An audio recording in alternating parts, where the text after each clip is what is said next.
This is the limitless Keith Lee. This is Brody King. This is Angel Garza. Will Ospreay. Hornswoggle. Pentagon Jr. The Mexican Ray Phoenix. King Ricochet. Concrete Rose, Sunny Kiss. And I'm here to ask you to stop what you're doing, take just one moment, and bask in the glory of the Busted Wide Open. Busted wide open. Busted wide open. Busted wide open. Busted wide open. Boston Wide Open. Busted wide open. Thank you.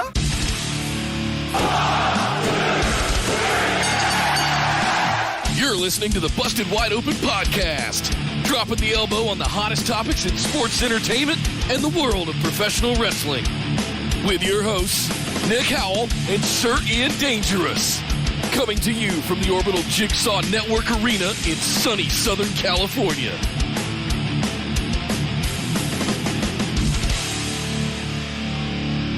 Welcome everybody to BWO Live, coming to you from across the Busted Wide Open universe of Twitch, YouTube, and Facebook. This is episode number 356 of Busted Wide Open. My name is Nick Howell. And looking forward to the next time I go to Vegas so I can strike it rich just like Happy Corbin. I am Sir Ian Dangerous, and welcome to the show. Yes, it's Busted Wide Open, where we're going to talk about so much wrestling this week. Not only do we have to cover Rampage, which just happened just now, but before that was Smackdown tonight as well. WWE Smackdown, the Fallout show from SummerSlam. Who would be there? What would happen? What new controversial things can we talk about today on the show? We've also got Dynamite from Wednesday and NXT from Tuesday to go over. There's a ton of stuff, Nick, and I know you are ready to talk about it because you've been traveling all over the United States plying your trade over the last few days, and I'm sure you got tons of energy and you're raring to go right now. Am I right or am I right? You are absolutely right, guys. I'm going to apologize in advance for my energy levels probably going to taper off significantly. There's going to be the rule of diminishing returns is going to come into effect. My day today started at 3 a.m. in Seattle. Seattle. It's going to be a nice long show tonight. We got a lot of wrestling to talk about. So, lots of professional wrestling, if I could say it just like Punk. Linktree.com/BWO is the place to go. It's the one-stop shop where you can find all the links to all of our stuff. Head over there. If you haven't seen all of our stuff yet, we got a Facebook discussion group. We got a lively Discord community for you guys to hang out in and talk about wrestling all day long, all across all the brands. We've got a YouTube channel. We've got a merch store. We've got Patreon. We've got all kinds of good stuff for you guys to head over and support your boys here at Busted Wide Open. Linktree.com/BWO. But Ian, praise. Say again. I said praise. Amen. Praise be. Indeed. Hey. Linktree.com/BWO, guys. But as Ian said, we got a truckload of wrestling to go over from this week. All kinds of stuff. But we have to kick things off with what went down this week and tonight in AEW. More Punk for your buck. Shockingly, Punk was not on Rampage tonight, they just did a video package about him and Darby, but he was there on Dynamite. He showed up on Dynamite, and frankly, it was pretty much the same thing that we saw last time. I think Tony Schiavone might have a crush. That's the one thing we didn't see on his debut, but yeah, everybody's still hot for Punk, and yeah. He came out, he retired the voice of the voiceless as a catchphrase because he said, well, we can hear you now, and they're going to listen to you, so we're good. The crowd started chanting, yes, yes, yes, and he stopped what he was doing and went, I hear you, but that's someone else's shtick, but be patient. Maybe just be a little bit more patient. Be a little bit more patient. Oh, really? So, of course, the internet exploded with, Bryan Danielson at All Out, it's happening. Bryan Danielson confirmed. Oh, God, you heard it here first. No, it's not. It's most of, to his credit, very little of this was he toned down the soaking and the adulation of the crowd. It wasn't the same way. This is Milwaukee, so it wasn't Chicago. It was hot for Punk, but it wasn't that. It wasn't like Chicago, molten insanity. So he was like, "All right, I'm here to do business. Yeah. I'm gonna do a little bit of Punkisms, and I'm gonna actually promote this match that I'm in. Which hey, I'm here for Darby. He's tough. He's a daredevil. He's crazy.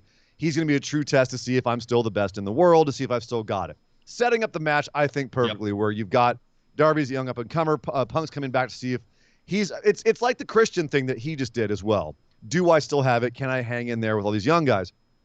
And for a company that is both trying to build its young talent and have pre-existing older talent still be relevant, I think they're doing a really good job of balancing that across all levels. Old talent that's still viable, like Jericho, like Christian, like I would argue Punk in a major way. You want to have them still look strong and be there, but also when they have matches with the younger guys, make the younger guys look like, the old guy got me today with his veteran wisdom, but man, if I was a little bit more experienced, I'd be there. I have a feeling that's what the Punk and Darby match is going to be. They're setting it up perfectly to be that, to tell that story.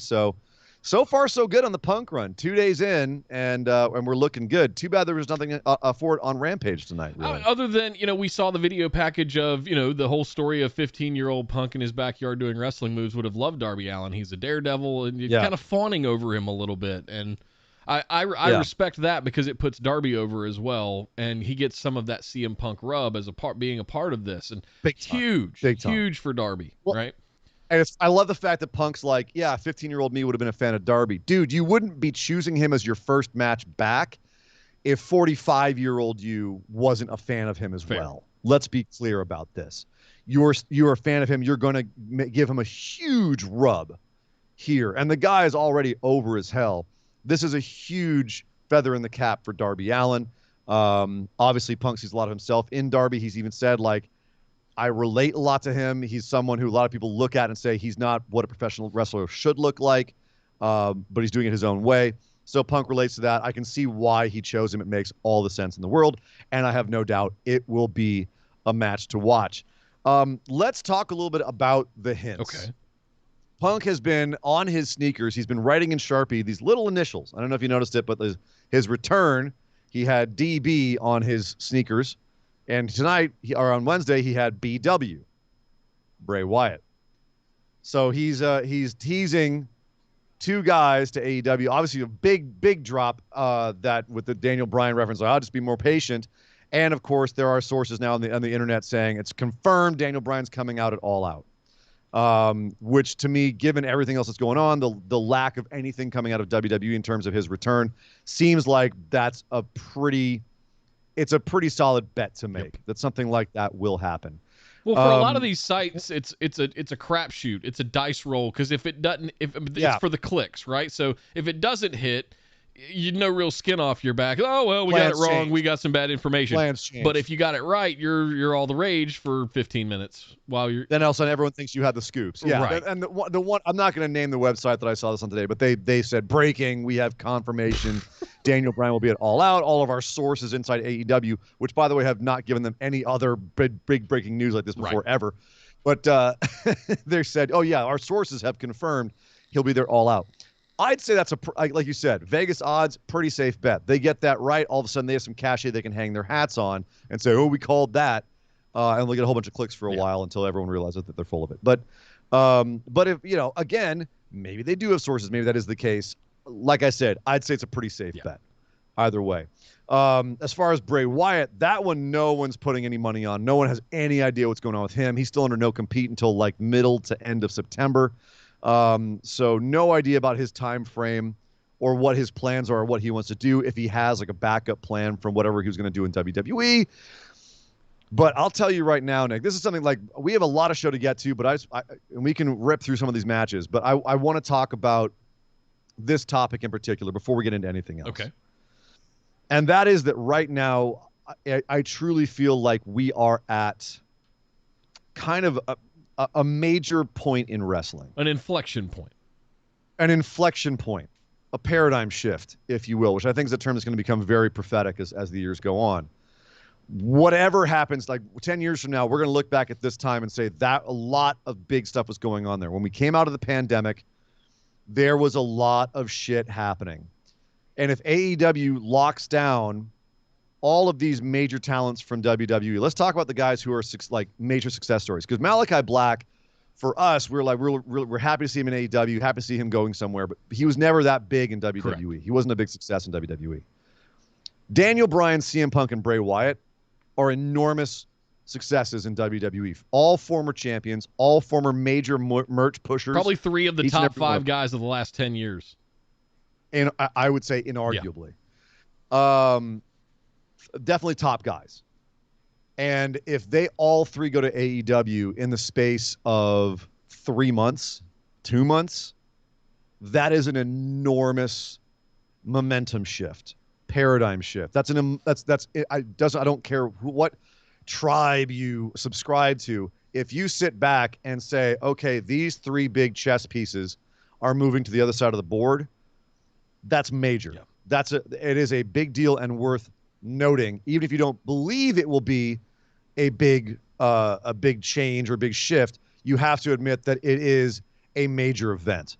And if you don't, then I can't take you seriously because it just is. If you look back at the history of wrestling, anytime people move from a major company to a major company and they're on this level of person, of star, it's a major thing. This is a major thing. If you right now, Punk, and then potentially, very likely Daniel Bryan, and then possibly Bray Wyatt, that's huge, Nick. What do you think will happen? What do you think the next year will look like in terms of wrestling if those 3 guys end up in AEW at the same time? The issue with AEW is, does their roster get too big for their britches? We've seen some big stars come in there. Look at Brian Cage, not near as big as those guys are, but have they been handled that's properly? All indie big. Yeah. Indie big, sure. Big, but you bring those guys in, and it is a titanic shift to your roster. You don't have to. Here's the thing: you don't have to rely on Cody, Jericho, and the other veterans to carry the show anymore. And even when Kenny gets done with this reign, potentially, he doesn't. Like, if you look at the guys that started AEW, they've mostly carried this shit. Plus Jon Moxley, who showed up at the Double or Nothing pay-per-view. Like, they've mostly carried this stuff, right? When you move on from Cody, you move on from Jericho, you move on from Kenny. Moxley's doing more fun stuff now. Like, and you've got talent that can come in and carry the weight that those guys were able to present. That's a big deal to me. That's the way I look at them coming into the company. They're kind of replacing those figureheads that they can go off and be executives and not have to carry the bulk of the wrestling promotion stuff. We can hope. Tentatively. Yes. But and right now, AEW's roster stands at 110 people officially signed to AEW. That's not even mentioning all the indie talent they bring in from time to time as well. So right now, they have a big roster. Yeah. It's big. Yeah. So yeah, they're definitely getting to the point where they're going to have to start being the bad company and cutting people, or they're going to have to figure out how to work with the roster they have. They're definitely getting to capacity. There's a couple more we need to talk about because it does have an indirect impact on AEW. Hello. This week, Scott D'Amore was at a ball game and was captured and posted on Twitter, making reference to Braun for Glory later this year, next month, I believe. And then you're praying for that, I know. I would love to see Braun in Impact, but he was also making mention of Buddy Murphy. So we've now potentially got Buddy Murphy and Braun Strowman going over to Scott D'Amore in Impact, which are doing a lot of crossover stuff with AEW. And I think that's the most exciting. They don't have to be in AEW to be in AEW. The Forbidden Door angle. Yeah, exactly. So I just wanted to throw that was revealed earlier this week as well. And I wanted to call it. There's a lot of things that are moving. These non-competes are starting to expire. We're starting to see people land. Our bets are going to start coming due pretty soon. Yes, they are. Yeah, it's starting to happen, baby. September going to be a bloodbath. Oh boy. But remember, it's not a cup of coffee. If they show up for one show, it doesn't count. Got a sign. Hey, Kyle kicked it off with 100 bits. Said also the person who said All Out is happening, I guess for Daniel Bryan, is the same person who had Punk before anyone else. Punk was the worst kept secret in wrestling, frankly. Well, he said 100% before anybody else. A lot of other people said that it was likely to happen. To be clear, he just gambled on saying it was 100%. By the time everyone else was saying it was most likely, so he just went most likely, 80% chance. Roll the dice. Sun even shines on a dog's ass every now and then. I'm not taking that as a major guess. Thank you, Kyle. Yeah, if he wants to say, let him say Braun Strowman to Impact right now. Let's see him ride that out, or any of the bets that Nick and I made. Let's see him make any of those. Yeah. So, anyway, so obviously it's something we will be talking about a lot more the state of wrestling. There's a lot of crazy stuff going on right now. Major shifts in even how brands are being portrayed. We'll talk about that later on. My goodness, the shift for NXT has begun. And, Nick, that will be a topic that we discuss later. But right now, the rest of Rampage and Dynamite, we had the tag team #1 contendership on the line. Lucha Brothers went through the Varsity Blondes on Dynamite. And then we had a nice – I like the fact that they're presenting them this way because the Lucha Brothers have been kind of back and forth as to whether they're heel or not. And they were very clearly faced after the match. The Jurassic Express, who they met tonight on Rampage in the finals, they all got in the ring together, shook hands. The Bucks tried to get in there and toss the Jurassic Express into Lucha Brothers and create confusion. The Lucha Brothers were at first like, what the heck are you guys doing pushing us? And Jurassic Express says, no, it was the Bucks. They were being dicks again. And Lucha Brothers, unlike some places, were like, we are thinking rational human beings. You're probably right. Let's attack the freaking heels. Yeah. And all four of them chased the Young Bucks from the ring, which was wonderful. And then tonight we actually had the match itself, Lucha Brothers versus the Jurassic Express.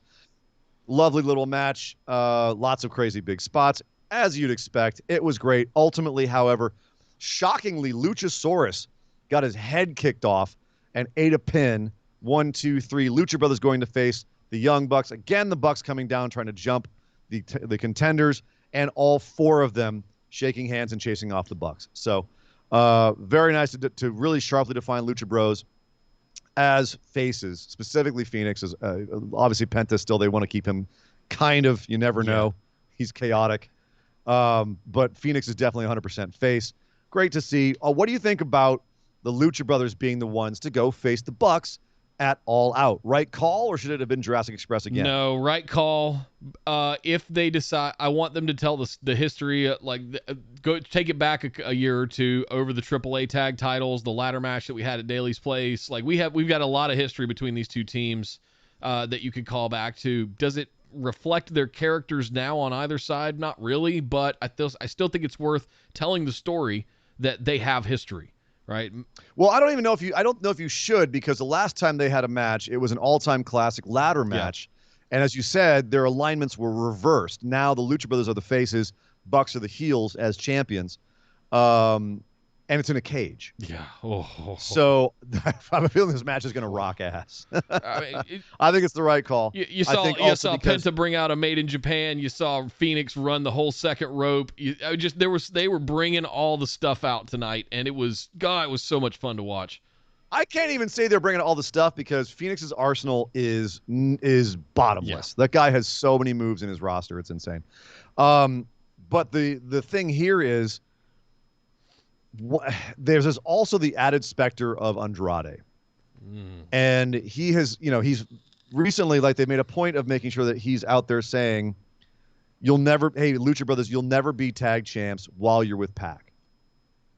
So do you think that will factor into the finish of this match, or will it be a clean finish and then afterwards Andrade can just be like, I told you so? That's going to be it, because we've got Andrade Pac at All Out, right?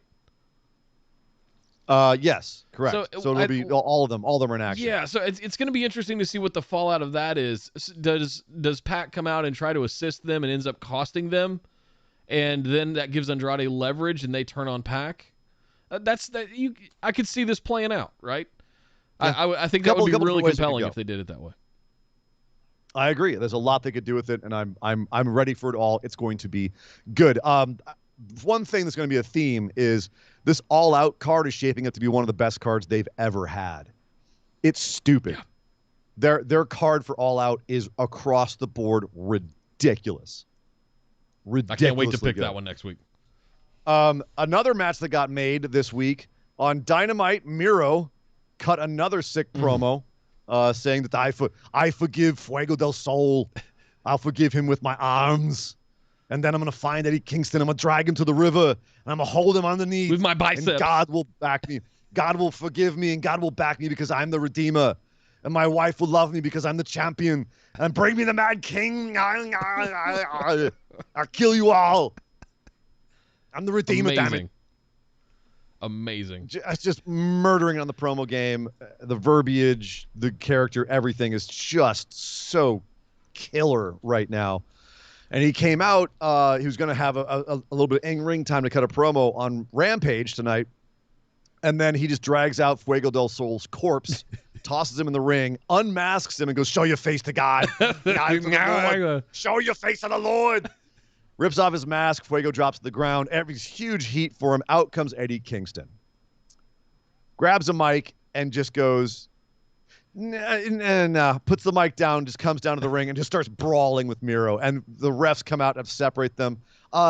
I love the separation even with Bryce Remsburg getting in Eddie's face, be like, "Please, Eddie, no," and trying to plead with him, like really not just using his body, but trying to like act like someone really would if like you knew people backstage, right? Yeah. We're friendly, like don't do this. It was a great, nice pull apart brawl, and officially Eddie Kingston versus Miro at All Out. Jesus Christ. Yep. Such minimal build for it, but. Who cares? Just what a the great energy great and the chemistry is there. Done. Book it. And they established that Eddie can toe-to-toe Miro. And that's all you need. Like anyone who can toe-to-toe Miro. And he's coming out there and doing it in jorts and Timberlands, you know? It's unlaced Timberlands. Right. And he was going to throw him at him at the end. You see that he had the shoes off. He's like, ugh. It's the most fucking street thing I've ever seen him do. Just like, I'll throw my Timberlands at you. Oh my God. It was amazing. Nice little segment. Totally, like I said, they've been. He had Eddie Kingston's name in his mouth for 2 promos, and then this pull apart brawl. I'm ready for this match. Done. Put it in my eye holes. Put it in both of my holes that are my eyes. Let's talk about the rest. Rampage. We had Kenny Omega and Brandon Cutler versus Christian and Kazarian. I gotta say, it was not a fan of the booking of this match. It was basically just a geek match because you had Brandon there, and to some extent Kazarian, to kind of take the heat off the two guys like who you want to protect in Christian and Kenny Omega. There were no stakes. There was no real anything here. You make Christian look a little bit stronger by pinning Brandon Cutler. Big freaking deal. I don't know if this was the right way to establish that Christian had Kenny Omega's number, because it didn't feel like that was what it established.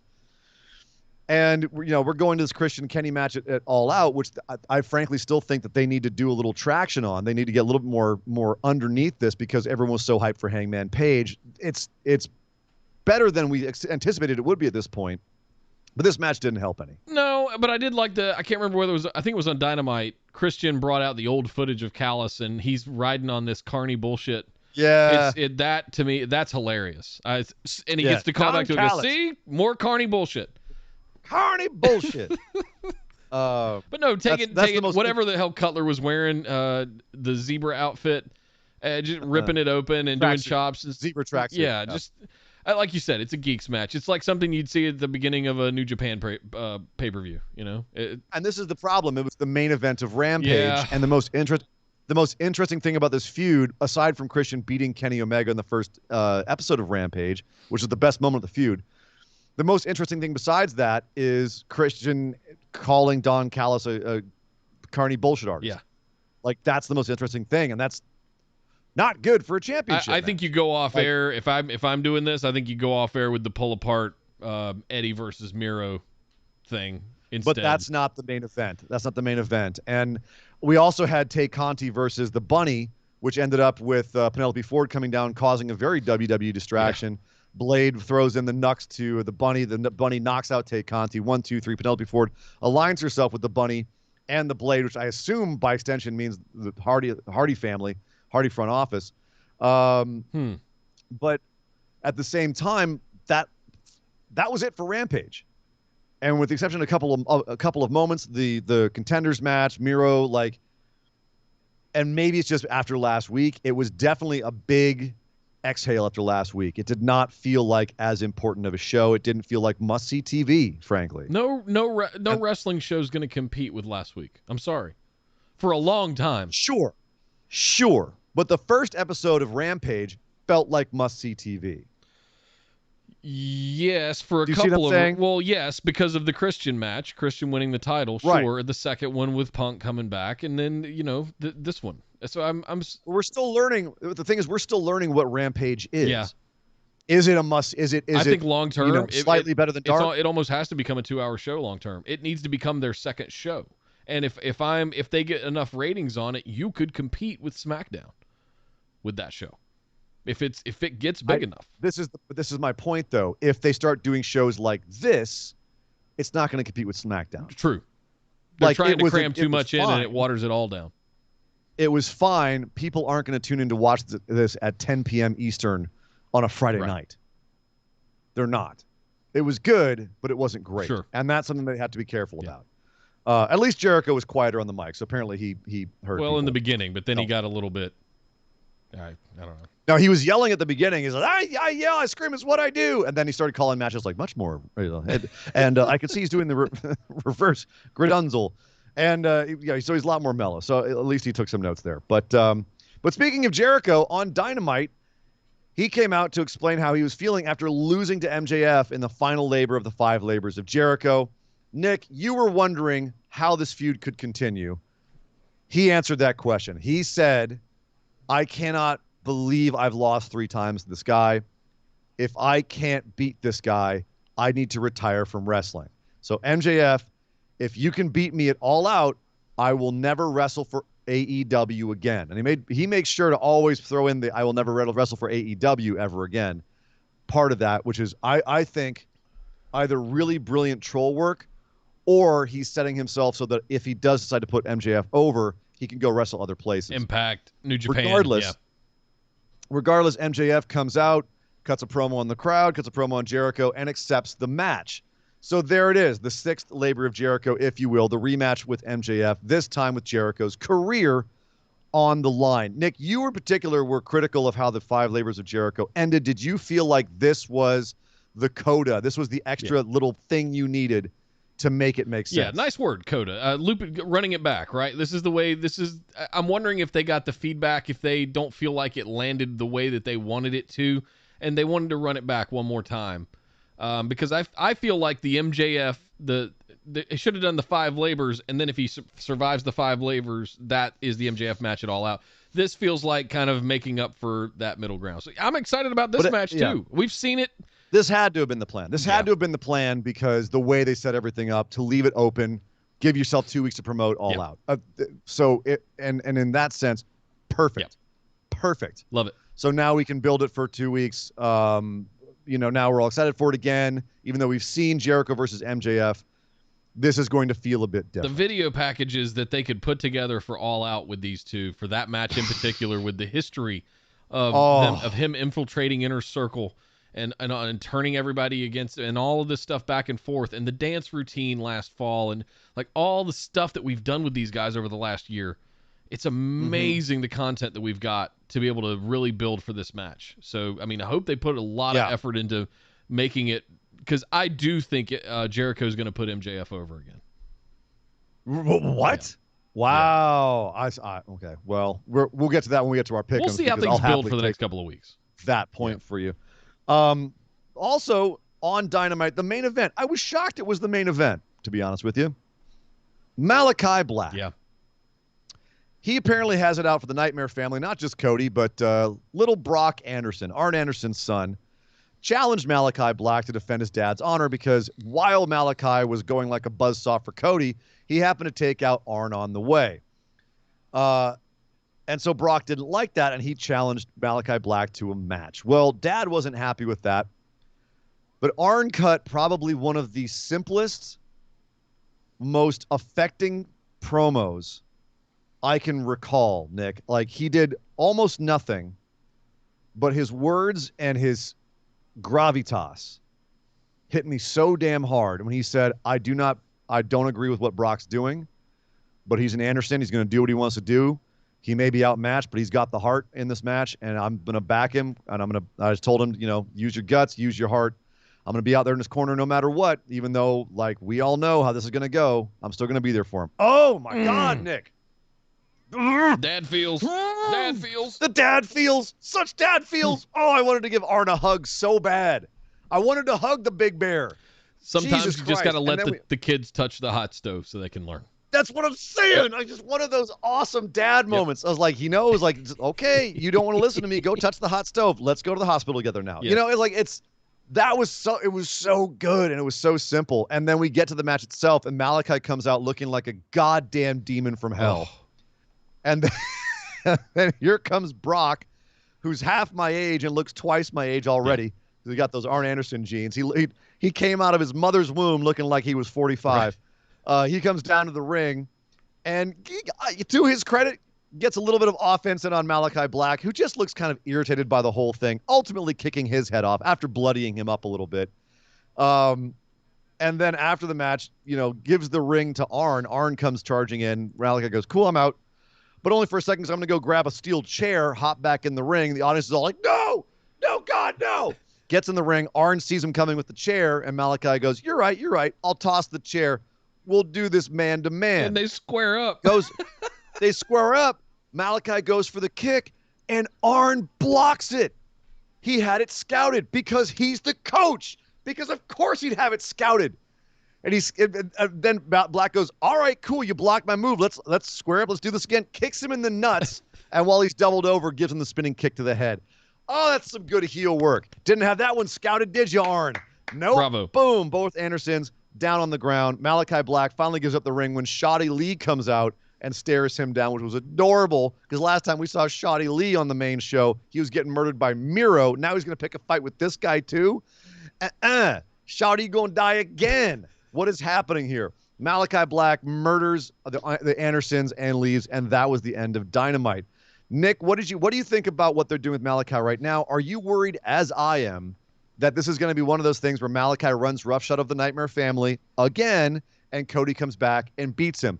Exactly same script to the letter that they did with Brody Lee. Are you afraid that's what's happening? And to an extent with a go-go as well. It just, I don't know yet. I don't know that I've seen enough of what they're planning to do. I mean, right now they're having Malakai Black come out and just, like you said, run over everybody. Until you show me something different, I'm just going to assume that, we've got Tay Conti with a 15-win streak right now, 15-match win streak. Did 16? 16 she's lost one. She finally dropped one. No, sorry, excuse me. She's got 16 wins in the year, and I think only 2 or 3 losses. I think she had 2. Now she has 3. But she was on an 8-match win streak. Well, they announced tonight as part of her title card 15-match win streak. Anyway. Was it 15? God damn. So, yes, she looked like a star out there, by the way. Fool me once, fool me twice kind of thing here. Like, we've seen that we've played this game before with Cody. And I feel like, yes, right now that's probably the plan. Will they put Cody over Black? Probably. We're inclined to believe that's what's going to happen. I'm not so sure, though. I'll tell you right now. I will put my pessimistic money on Cody coming back and being the first guy to pin Malakai Black. Yeah. Just because I'm pessimistic about Cody's booking of himself, and the fact that they're making this still about the Nightmare Family means that they're going to keep it in Cody's orbit. And he's going to come back as the avenging angel and be the one that set things right. And you can have the argument from the bookers of AEW that, we had Malakai Black look like this monster killer this entire time. And I say to that, Lance Archer. I say to that, Ogogo. I say to that, Brody Lee. I say that everyone that Cody has built up as a monster and then taken out, and then they've, in the case of Archer and at least, and Ogogo, afterwards faded into irrelevance. And who knows what would have happened with Brody Lee had he survived. It seems to be the sort of thing that happens with Cody, is he builds someone up, but then they don't get booked afterwards because he's beaten them. And that's it. That's all they're good for. So that's what worries me with Black's current arc, is that we're going for that. I'm still like, it's weird, Nick. I'm not really a fan as much of his, like, the face paint isn't working for me. It's a little sloppy. It doesn't feel. Well, now you're just splitting hairs. Like, no, because it's just now you're just how wrestling. He's presenting himself. It's actually more my presentation. My presentation, yeah. Because you and I both are. But here's the thing: you and I both are big on presentation. Yep. We did this. We nitpick stuff in NXT when people are figuring out their gimmicks. Right. The first time he talked, what did we do in NXT? The first time Aleister Black talked, we went, he's going to work on his wrestling voice. Patrick and I have, we've been together, and then no. What are you doing? I'm really happy to be here in NXT, and I can't wait to kick the heads off of all of my competition. No, Alistair, you got to get the deep, mean voice. And he has. He developed it. Talk like a demon. Okay, now that's Damian Priest doing a wrestling voice, and that's really creepy. No, that That's wasn't creepy. Priest. Thank That you. wasn't Priest. Thank you.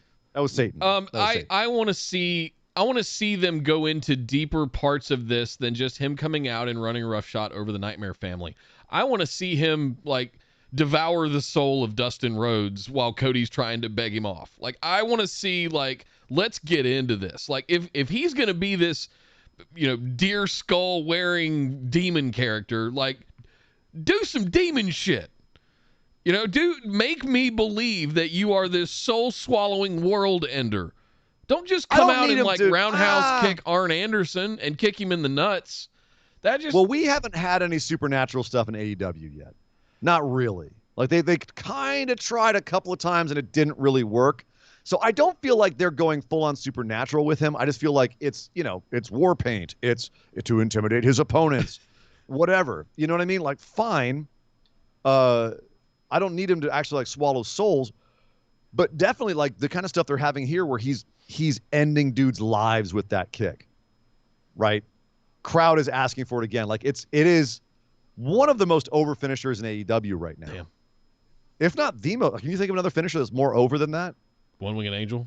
If people are chanting for it. Oh, One-Winged chanting for Angel, it? maybe. I mean, One-Winged Angel is. I mean, people definitely pop for it, but it's just so rare. It's the most protected one right now, but that one's probably a close second. It's one of the most protected ones in the world. But I mean, like the game over, right? The super accolade that Miro does. People are always like they cheer along with that one too. Like, I'm thinking of ones like the RKO where people always pop for it.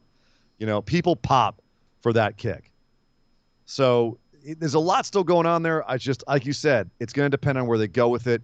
If they continue to make him a world ender, and if Cody comes back and decides Cody's going to get the rub here, which I hope he doesn't. A few more things on Dynamite. Matt Hardy and Orange Cassidy had a little match.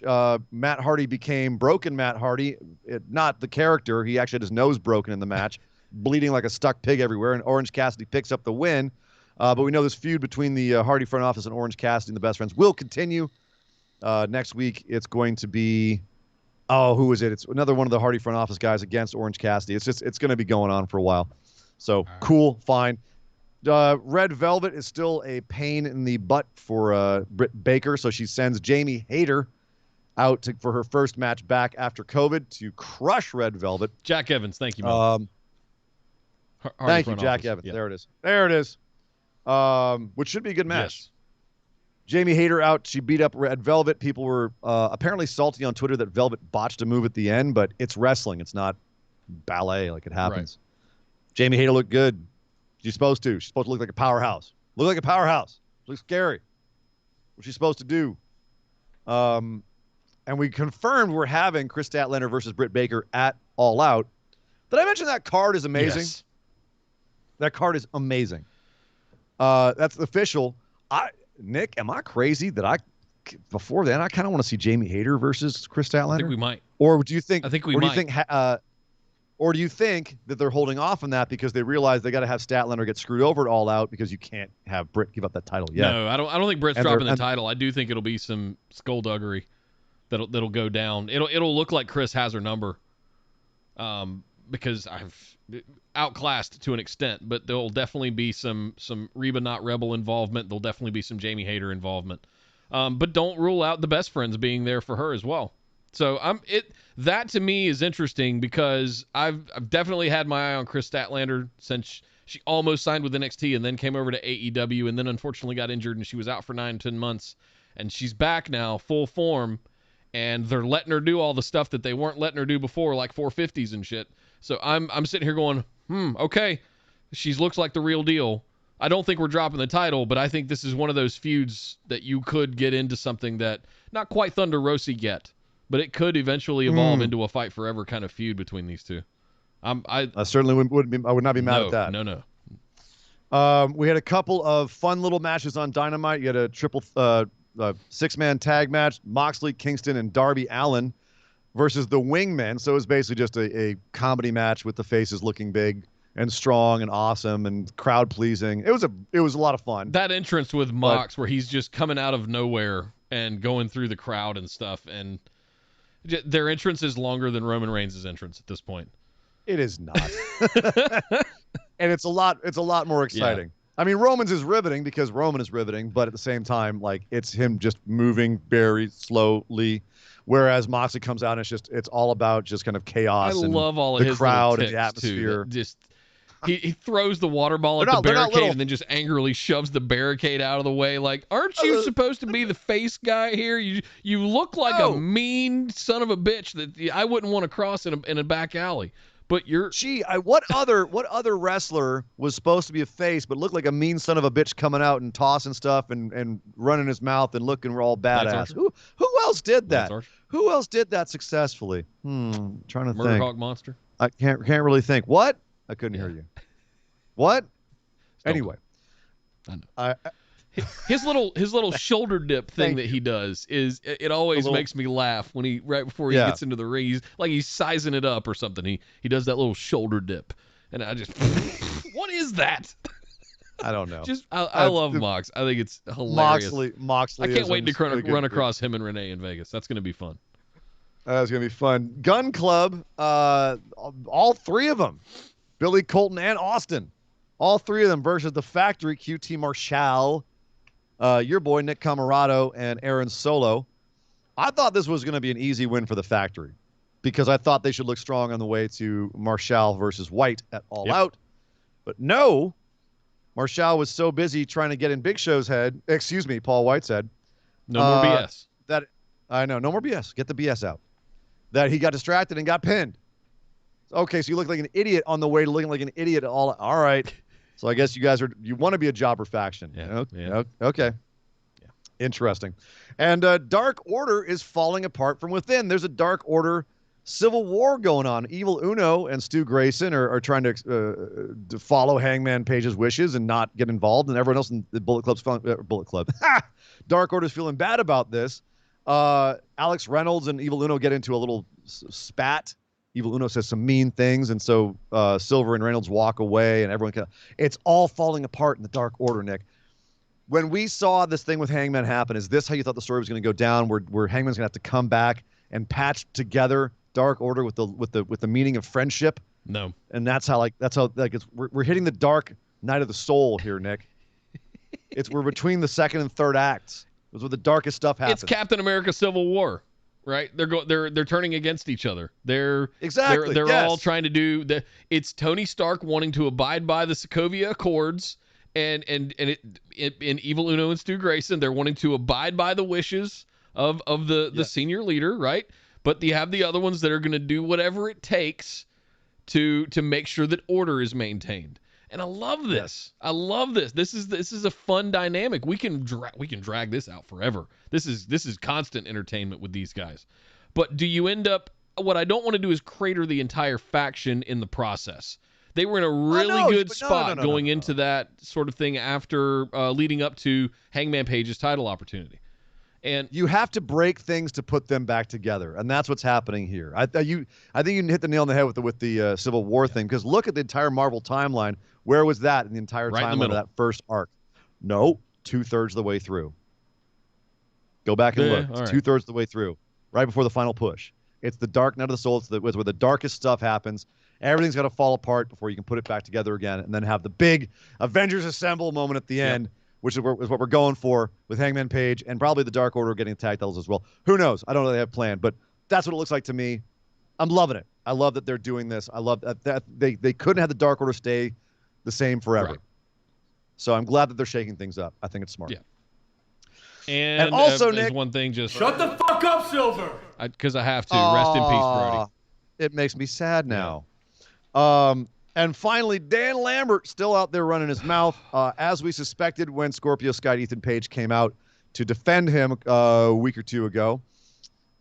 Indeed, they are, in fact, joining the Dan Lambert stable because they are the wrestlers who will then carry out his wishes in AEW, because he can't actually have MMA guys fighting there, because that would just be crazy. Contract, all kinds of stuff. But I like that he did point out that Scorpio Sky is an ex-MMA guy and that Ethan Page is a double black belt. So he's like, see, these are legit fighters as well. And then he said, I'm not really mad at AEW anymore. I'm mad at you fans because you're the idiots eating the slop up. Lambert could teach classes on promos. The verbiage this guy used in this to describe the fans, to run them down, to destroy, like it was like a Nick, it was a greatest hits, almost like a satire of what a boomer would say to a millennial. Like, you millennials with your $8 lattes and your woke culture. And it was brilliant. It was just never stopped. Just this never-ending torrent of boomerisms. It was fantastic. But who is he? Who is he working against here? I mean, you bring in a couple of people. Everyone. You try to put over that they're shoot fighters. Against who? Like, who are they going to end up going against? I have no idea, but I'm into it. Okay. Bring it. I agree. It's a clinic in promoing. Watching this guy. It's about, let's tear down AEW from the inside. Cool. They could go for anybody. They're guns for hire, but like a different twist on it. I think it's great. Yeah, good stuff. So yeah, nice little mini stable they have going on there. That's a lot of fun. So Nick, as we move out of AEW, Kenny Omega versus Christian Cage for the AEW Championship. CM Punk versus Darby Allin. Chris Jericho versus MJF in a career match. Pac versus Andrade El Idolo. Paul White versus QT Marshall. Britt Baker DMD versus Chris Statlander for the AEW Women's Championship. Jon Moxley versus Satoshi Kojima, Bread Club, legend, multiple-time IWGP Heavyweight Champion, All Japan Triple Crown holder, 6-time IWGP Tag Team Champion. The guy's held gold all over the place. NWA Champion. Like he's been everywhere. Former member of Bullet Club Japan. Excuse me, not of pre-Bullet Club Japan, of NWO Japan. Oh wow. So he goes way back. Yeah. Like Kojima is about as much of a legend as you're going to get, unless you go to the Tanahashis or something like that. Like this is a big get. He's pre-Tanahashi. He helped train Tanahashi. That's what a legend Kojima is. Bread Club, baby. Bread Club for life. That's good. That's, I think, an underrated match. Two guys are just going to hit the crap out of each other. You got the Bucks versus Lucha Brothers in a steel cage. God. And that's not even counting the women's casino battle royale. Mother of God. I hope you don't have any plans next Sunday, September 5th, for All Out at the United Center as well. Oh, and I forgot. Miro versus Eddie Kingston. Oh, yeah. Mother of God. That's a card, capital C. If you guys were, it is going to be exhausting. We are going to be so entertained by that card. And that's not even including a lot of the sideshow stuff that you're going to get. People interfering, factions warring with each other. We might get further development in the Dark Order story. Like, there's all kinds of stuff that could go. Dare I say we get a debut of Bryan Danielson? That's right. It's CM Punk's first match back. Like the card is immense. So yeah, that's going to be one hell of a show. Hey, Kyle throwing 100 bits real quick said, I'm honestly disappointed that Satoshi, when Minoru Suzuki is now kicking around the States. Yeah, but as I've said before, unfortunately, he already did the Minoru Suzuki feud. So it would feel like retreading that to go back to that again. And he's never fought Kojima. He didn't get him in the G1, so this is definitely going to be it's another feather in his cap. Moxley's kind of doing a tour of the legends. He had Nagata, he had Suzuki, he had, now he's getting Kojima. Like, and that's why he's been promoting against Tanahashi. I'm wondering if he goes back for the U.S. title at some point. I feel like Tanahashi's that's going to be his big pinnacle one, at least for this round of going after the legends. Like, of all the legends that are still wrestling at a high level, and Kojima still is. I'd argue Kojima might actually be wrestling at a higher level than Yuji Nagata, who I just saw live and is in incredible good shape for his age. I think Kojima might even be in a better physical shape. Like, he's incredible. So I'm excited for Satoshi Kojima. Once they start hitting each other, you'll see what I mean. You gonna be happy. I'm just waiting for confirmation that Death Rider is back in the G1 this year. The G1, man, that's going to be tough. People are already saying, like, with the number of people that are bowing out or are going to have travel visa issues and COVID issues, like, the G1 might be really spare this year. They might be and they're going to have a hard time going for juniors because the Best of Super Juniors is right afterwards. They're going to kill guys if they have juniors in the G1. So, yeah, New Japan's in a bit of a pickle right now. In Gato, we trust, though. But Well, he's had a rough year, man. It's been a rough year booking for Gato even. Yeah, good point. So we shall see. But plenty more wrestling to talk about on this side of the pond, including a very entertaining episode of Friday Night Smackdown.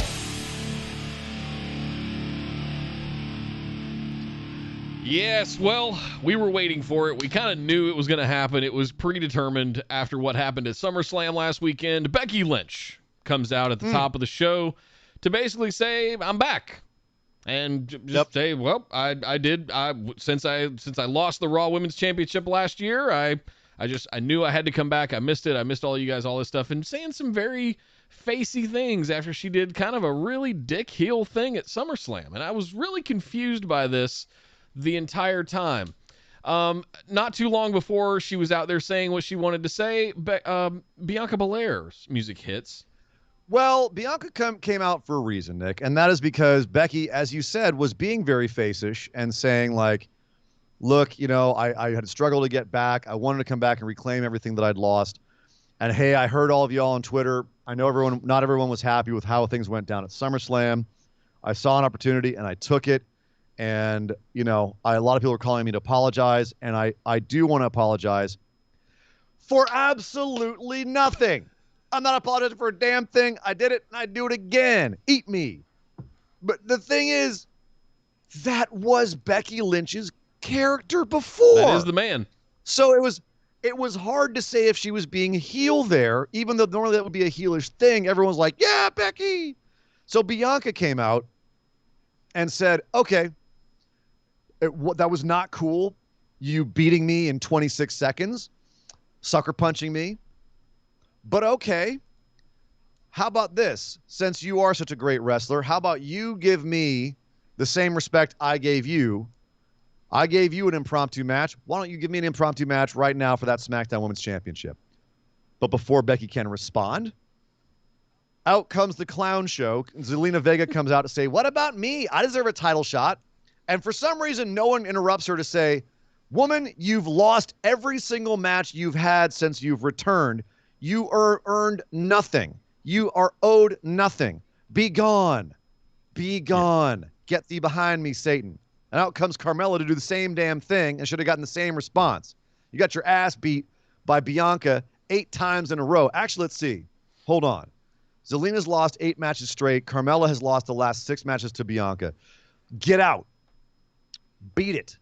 But no one says that. So they all get in the ring. And finally out comes, shockingly, Liv Morgan. I was very pleasantly surprised with this. She's alive. She comes out and says, Carmella, I've beaten you every time we've faced recently. True. Zelina, you don't deserve to be here. I deserve to be here. But how about my chance, Becky? And Becky looks at them all and goes, nah, and pieces out. And so the heels jump the faces, a big brouhaha. And when we come back from commercial, typical. Bianca jumped him again. Bianca jumped. Hold on. Bianca, it's the same thing she did at the contract signing with Sasha Banks. Oh, yeah, she jumped Zelina. So, she knew it was coming because that's what a face should do before they get jump on the heel. I mean, before they get jump on the heel. Hey, honestly, look, Bianca in this entire segment acted like a rational, normal human being would do, which is more than I can usually say for faces in the WWE. True. And if I saw these women all lining up in here, and they knew I was the real contender, and they were going to come for me, I'm gonna get them before they get me. And Zelina just happened to be closest. So there's times when I'm like, wow, that face in WWE's acting like a dick, and there's times where I'm like, nope, that was warranted. Yeah, I just feel like you can't. It's hypocritical to say that Becky sucker punched me and got one over on me when you're going to do the exact same thing to the other ones that are in the ring. That's what I don't buy. And that's a topic that let's stop and chew on for a second.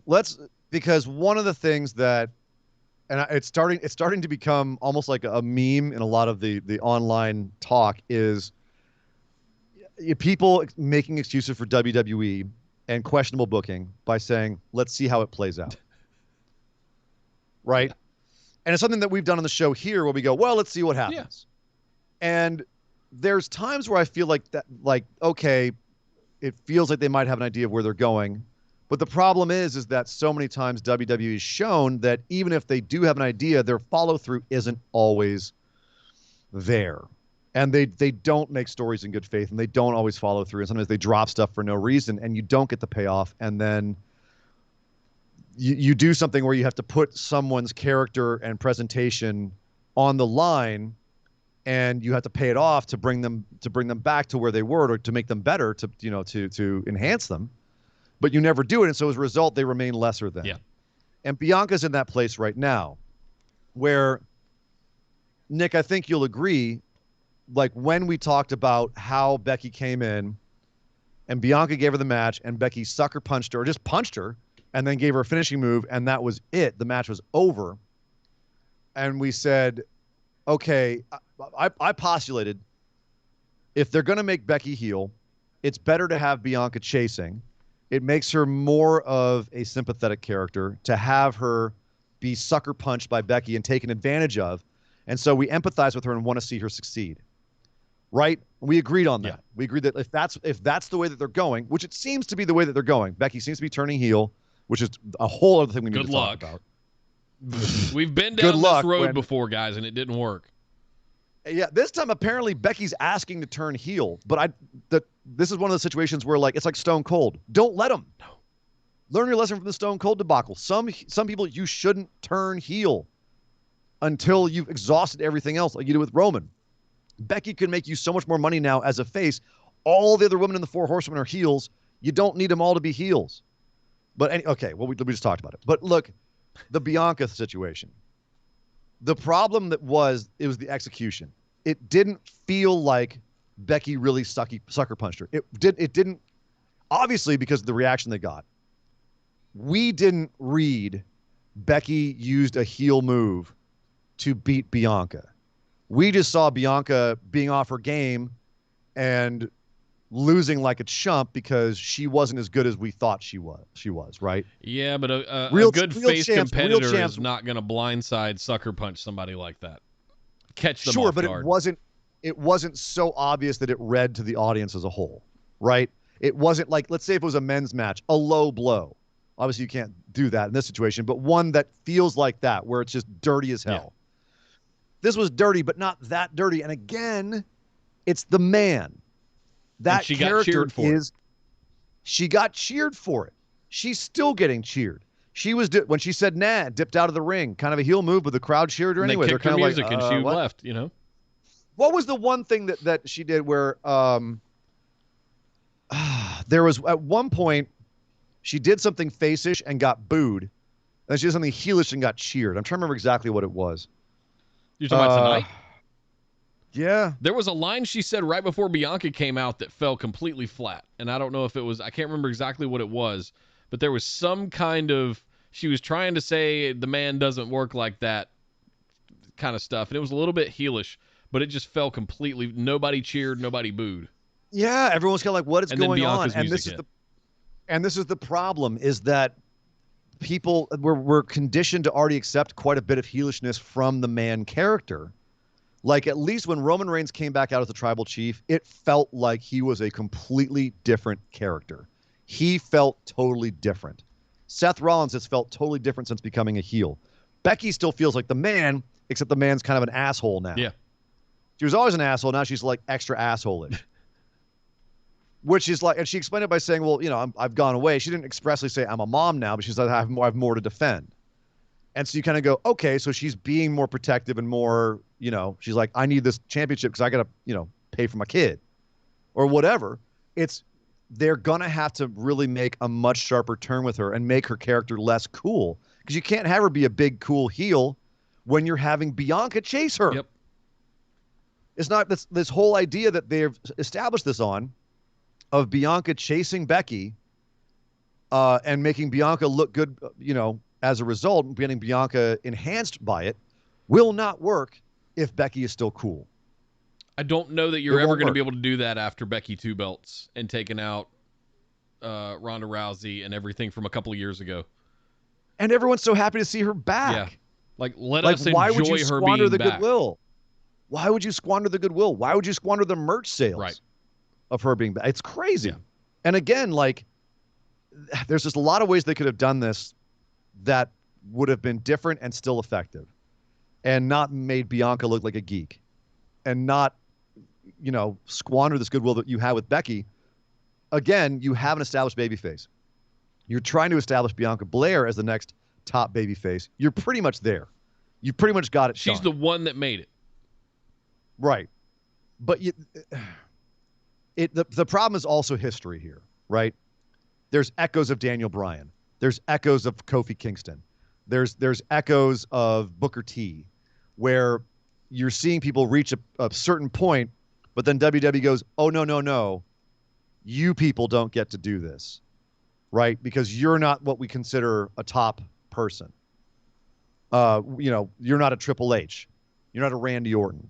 You're not one of those people, right? You're not what we think of as a top person. So as a result, you can have a little time on top, but then, cool, thanks for playing in our sandbox. Get back down where you belong.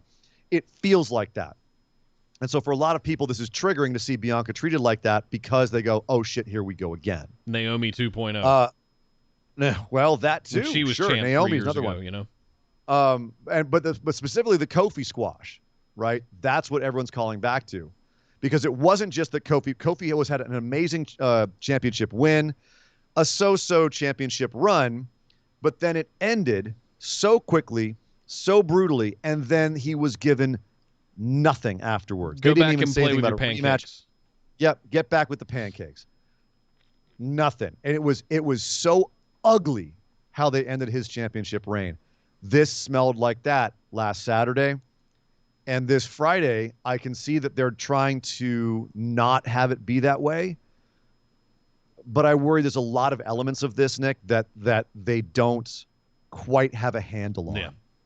Do you feel like Bianca is getting sympathy, empathy, or pity right now because of what happened on Saturday? Pity. And that's the problem. Is that WWE doesn't know the difference between pity and sympathy, or sympathy and empathy. They don't know the difference For a between those face, things, yeah. and that makes all the difference when you tell a storyline like Totally. this. All the difference, right? It's the difference between audience acceptance and non-acceptance, and dismissal, right? Giving up on someone. You're not going to Becky's cheer back. for We don't someone need her who- anymore. Yay, Becky, the man merch. Yeah. I can wear my T-shirt again. Bianca's obviously not as good as Becky because Becky just murdered her. Straight up. Chumped her out. How am I supposed to believe that Bianca Belair, after what happened last Saturday at SummerSlam, how am I supposed to believe that Bianca Belair has any chance in hell of beating Becky Lynch tonight on SmackDown if she was going to give her the match? I can't be led to believe that Bianca even has a chance after what happened last Saturday. It's not even that. It's not even that. It's also like we believe now less in Bianca as a character because she's someone who could be overcome by so simple a series of moves, right? A cool champ doesn't do that. Someone we want to root for doesn't do that. We're just like, oh, that's pretty pathetic. She gave up after basically, I don't know, a rock bottom or whatever the hell that was. The manhandle slam. Yeah, so it's. And this is the problem. This is the biggest problem here, is that their idea for this story isn't wrong. How they're, like if you want to take that chance and make Becky a heel and have Bianca chase, fine. That's all doable. How they executed it on Saturday is going to be a rock that weighs this down as it tries to swim through the ocean. And tonight did not do much to help that. I wanted to see Becky come out and just be ugly, like fully turn. Didn't see that. Bianca at least looked like a star. She ended up in the it was a fatal 4-way elimination match. She ends up winning. Liv Morgan, and she ends up having a great match for the last half of this, which was nice to see Liv Morgan get some love. That was really heartening because she got a huge pop coming out. We hadn't seen her in weeks. But Bianca did look like a star still. So there is hope, Nick. There is hope. It's just skeptically optimistic. At best. Skeptically optimistic. Yeah. Hey, Calvin 100 bit said Bianca is a natural heel, though, trying to be a face against a natural baby face. This is an uphill battle, and if you don't just rip the Band-Aid off immediately and make it clear. I don't get natural heel off of Bianca. No, I think she can play either. She's one of the few that can really do either fantastically well. She's an amazing babyface. Yeah. Jesus Christ, she's a good babyface. She's one of the few, because men's and women's divisions, she's one of the few that has stood out to me.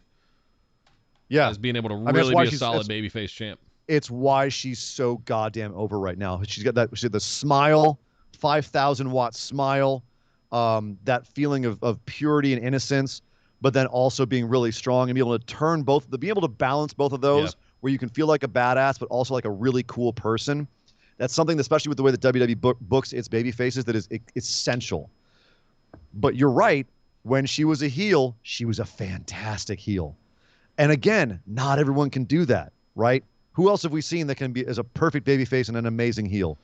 Off the top of my head, Sami Zayn, Alexa Bliss, even Alexa. Better heel than face. Bianca, I'd say, is more evenly balanced even than Alexa. That's a good point. Yeah, I agree with that. You know? Like it's very few people. Even Sasha, look at her terrible face. Oh, yeah. she just feels like a version of the boss that, doesn't pull underhanded tactics. Right. So yeah, it's a rare thing. And it's one more reason why she's a special talent. Hey, J-Dogs, resubscribe with a tier 1 for 7 months. It means you get a little bit of chicken. Thank you very much, J-Dogs. He said, just want to chime in and say thank you for doing what you do. We all love your show because you both are entertaining and put in a lot of work to make this show fun. Thank you, J-Dogs. Appreciate it, Thank man. you very much, for the brother. sub, Appreciate that. Appreciate it. Thank you. Thank you, Cal, for the bits. All right, what else we got to talk about on SmackDown? Well, we have lots more. We got Paul Heyman was trying to be interviewed by Kayla Braxton backstage, and he had a bunch of snarky words for her, and then, basically turned and said, I've got to go talk to Roman now, and tried to go into Roman's dressing room, but was locked out and started to look very concerned. Come back from break, and Kayla's just standing there with the greatest, F you look on her face looking at Paul Heyman. Just if there was a picture of Schadenfreude in the dictionary, Nick, it would be Kayla Braxton's face. Watching Paul Heyman start to get more and more panicked as he can't get into this room. And the Usos come out and they drop the bomb on Paul Heyman. Hey, man, Heyman, how long before SummerSlam did you know Brock was going to show up? Mm-hmm. And Heyman's like, what are you talking about? I had no idea Brock was going to be there. And they're like, Mm-hmm. So why did you send us back to the locker room before the match then? He was, because Roman asked me to. He says, because you don't know that we family, we're going to be together all the time. And so Paul is blubbering for his life here because he realizes how much trouble he's in. And the Usos leave him outside the room again, so now he's petrified. Roman ends up finding him outside the room like a scared little puppy. Nick, the look on Paul Heyman's face when Roman comes up to him, oh my God, Paul Heyman gets the Oscar for the week with just how, there was so much poop in his diapers.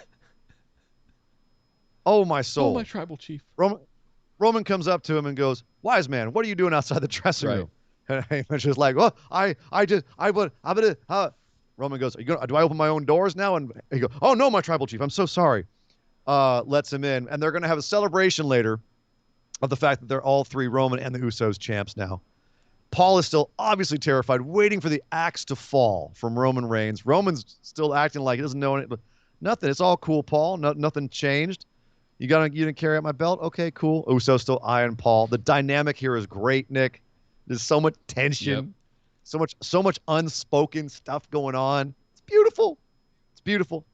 So they go out and there was this one Roman line right before they went out. Yes. Paul was standing there with the title. And he says, I thought this was only for family. And Roman looks at him and just so good. Just goes, Paul, you are family. And I love you. And I just went, oh, God, they're going to kill him. This is the setup oh my God. for they're going to take him out. They're going to take Fredo out in the boat. Yep. This is they're it so is. This is the kiss at the party, right? You broke my heart. This is Joe Pesci walking out of the elevator in slow motion, right? This is just, it's in Goodfellas. This is just you can see, oh God, it's set up. It's a setup. Yeah. So they come out, that was so good. They come out to the ring. And it goes back to business as normal. Roman gives Paul the mic and Paul says, hey, everyone's, acknowledge the tribal chief, acknowledge the Usos. They are the champions. Hooray. And is interrupted by Finn Balor. Okay, who comes out and says, business. I never got my title shot. I was screwed out of it by that mug John Cena. And the next time I see him, he'll get his. But in the meantime, Roman Reigns It's time you and I squared off. Gets in the ring and just jumps Roman. Just jumps him. Did he not realize the Usos were there too? Or no, just Finn. Finn needed this. Yeah. Finn needed to look like he had big brass balls because he's coming into this. No one's thinking about him. Everyone's thinking about Brock Lesnar. Finn said, look, you've got Brock down the line. Edge is talking about wanting his championship shot again. I'm not waiting for these idiots. I want my shot next week on SmackDown. And Roman just kind of laughs at him, and Finn just takes him out and gets jumped. The Street Profits, for some reason, decide, well, we're going to help out the Irish guy. What not? Why not? They come running out, jump the Usos, and Finn and the Street Profits stand tall in the ring and murder Jimmy Uso for good measure to go off the air. So Finn Balor. I'm more interested in Street Profits Usos, if I'm being honest. That's going to be a killer feud. It's totally arbitrarily put together, but cool, whatever. It'll be a good feud. Finn Balor. This feels like treading water. Second tier WWE booking all over again. We all know who the big opponents are. Yeah. Edge is bigger than Finn. Brock is bigger than Finn. Seth is arguably bigger than Finn. Maybe on the same level, depending on how they book them. But this is, as you say, treading water. Brock is the dragon. Finn is a stopgap. Finn is just here. Thanks for bringing your ball. You can play in the sandbox for a little bit and then go away. Can this Roman defeat Brock Lesnar? Is what we all want to know. Right. We know he can beat Finn. He said something like Finn threw shade at Brock Lesnar. We're like, dude, he beat you in 6 minutes. Shut up about Brock. You're not on his level because that's how WWE's booked you to be. You're not a top guy. And you haven't done anything to prove that you're a top guy since you came back. You beat Sami Zayn. Okay. So they need to do something with Finn. They've got to have him beat someone big. They've got to have him scare Roman. Like, he is nowhere near being ready for this feud right now. Cesaro felt like more of a legitimate challenger to Roman Reigns. And Finn's just the new Cesaro in this, in terms of sequence. Yeah. So I'm definitely worried about Finn being a fifth wheel here. The only interesting thing to throw out there is we've got Extreme Rules coming up in a month. What could we potentially get into there, to get extreme? Is there anything that, when we get into these stipulation matches, it allows for outside interferences? You get some Street Profits interactions. Maybe Brock comes out, costs Roman. I don't see too much Brock. We saw a report that his contract as of right now is 8 dates. Yeah. Next 18 months, I think. Next year. Yeah, 18 months, something like that. Yeah. So he's on full part-time. Even if they amend that, like usually what they do is start with that, and then they'll pay, be like, hey, we'll give you a bonus. We'll give you this much extra if you show up for this day. We'll give you a TV check, but 8 pay-per-views. Right, exactly. Yeah. Right, exactly. So we're not going to see a lot of Brock. No. He's still gonna be on the Brock schedule. Which I like because Brock's entrance music doesn't have the pop or the feels that if he's showing up every week on TV. Like even when he was champ and him and Paul would come out and do the same promo every single week, even that got a little tired. Because we have to have time to miss you. Right? If you're out there every week getting overexposed, which is the problem with the WWE schedule, it's the familiarity breeds contempt. Yep. And one of the problems with having everyone come out on the show all the time, having the same matches, at a certain point, we don't really care about them. We're not excited to see them. We're like, oh yeah, he's here. Even if we're happy to see them, we're like, oh, he's here, cool. Brock comes out, it's a big freaking deal. It's a big deal when Brock comes out. He's an attraction because they don't use him all the time. And that is the double-edged sword of being a part-timer. So when you do come out, it's a big deal, and you sell more tickets if you're a big deal because people go, ooh, haven't seen him in a while. I'm excited. Undertaker. CM Punk. Yep. Will not be getting those pops in 6 months. No. You'll get pops. It ain't going to be like that. No. So. Catching up real quick. J-Dog's throwing 100 bits said there's reports of Brock turning face. Do you see Heyman joining Brock and turning face too? So I think it's official that Brock is a face 100%. I don't think it's even a rumor anymore. It's pretty obvious that's how he was positioned at SummerSlam, as especially opposing Roman Reigns. He's going to be a face. Paul is interesting. I think they're going to have Paul stick with Roman just because that's week in, week out. If Paul defects to Brock, what did we just say about Brock's schedule? We're never going to see Paul. Yep. And Paul brings so much to the Roman Reigns character. So much. So I think Paul's going to go through a trial by fire, but ultimately stay with Roman Reigns. I agree. Thank you, Jay. Next up, Jesse threw in 100 bits. Thank you very much. Said Finn and the Mysterios with the Bloodline had an awesome match in Denver last Sunday. I want to see more of that. Oh, Jesse, I hope you enjoyed that show. I know we had a few phenomenal ones there. That's awesome. Yeah, I heard that match was really good, and why wouldn't it be? Mother of God. Like, first of all, the Usos and the Mysterios have worked together so much recently that they're probably all pretty smooth at this point. But I mean, it's always nice to see Finn work. The dude's great. Those are all fantastic, buttery wrestlers. So we'll talk about the Mysterios in a second. Mm-hmm. I know Nick is salivating to get to that. But before that, we got to talk about something I've been waiting to talk about. A few months ago, we knew that WWE copyrighted the term Happy Corbin. And it was around the time that Baron was starting to get into this feud with Nakamura. I think at the time had stolen his crown. And it was looking like Nakamura was going to become the new king, which he ultimately did in one of the weirdest feuds of this year so far. So bizarrely booked if you go back and look at it. But over the weekend, ever since they were in Vegas for SummerSlam, Corbin's been on his social media, which if you're not following Baron Corbin on social media, you are missing out. The dude is phenomenal on social media, all over. He went to town. He had a whole storyline he put together himself of how he had $35, I think. By the time SummerSlam ended, he was toast. Like, he looked like he was suicidal. Yeah. And then he went out, turned that $34 into $100, hit the craps table, kept winning. The dice kept coming up his way, and he left Vegas a multi-millionaire, driving Bentleys, wearing $50,000 watches. It was fantastic. They wrapped that up in the show, the SmackDown show, with him rolling up in that Bentley, coming out, smiling from ear to ear, nice new chapeau, got a nice little hat going on, got a nice $10,000 suit. Corbin rolling to me, he said, "Call me Happy Corbin, because I am happy. I'm back in the money. I'm just happy. Ain't nothing can bring me down." Nick, first impressions of Happy Corbin. Dig it. I like the arc of the story. Like, it's not where I thought it was going to go. No, me either. But I'm not mad at it. I really like it.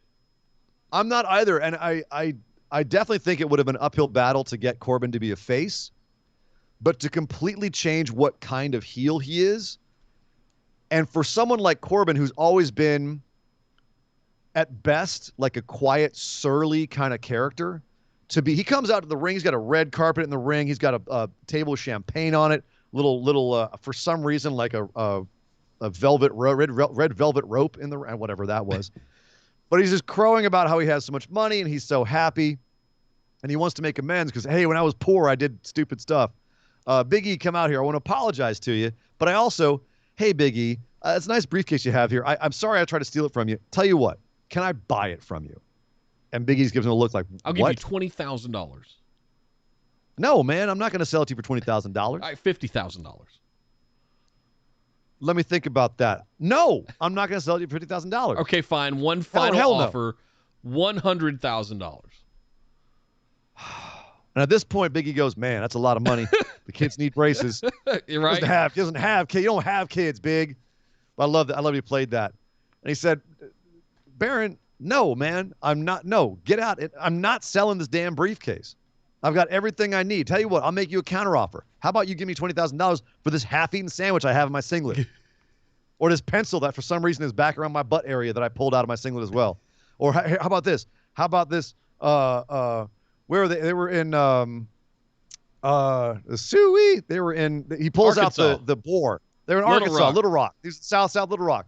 He pulls out the boar and goes, Suey, I got a boar plushie. He throws it in the crowd. The whole crowd starts doing the Razorbacks chant. The chant. Yeah. The Razorbacks chant, and they're both Big E and Corbin look around like, what the hell did we start? They were having so much fun with this. But ultimately, Big E gets in Corbin's face and goes, look, final offer. Get out my ring before I lay the Smackdown on you and beat your ass. And Corbin just goes, okay, because he's happy. Yeah. He dances out of the ring and he walks off like, I'm rich. I don't give a shit. Nothing can stop me. Nothing can stop me being happy.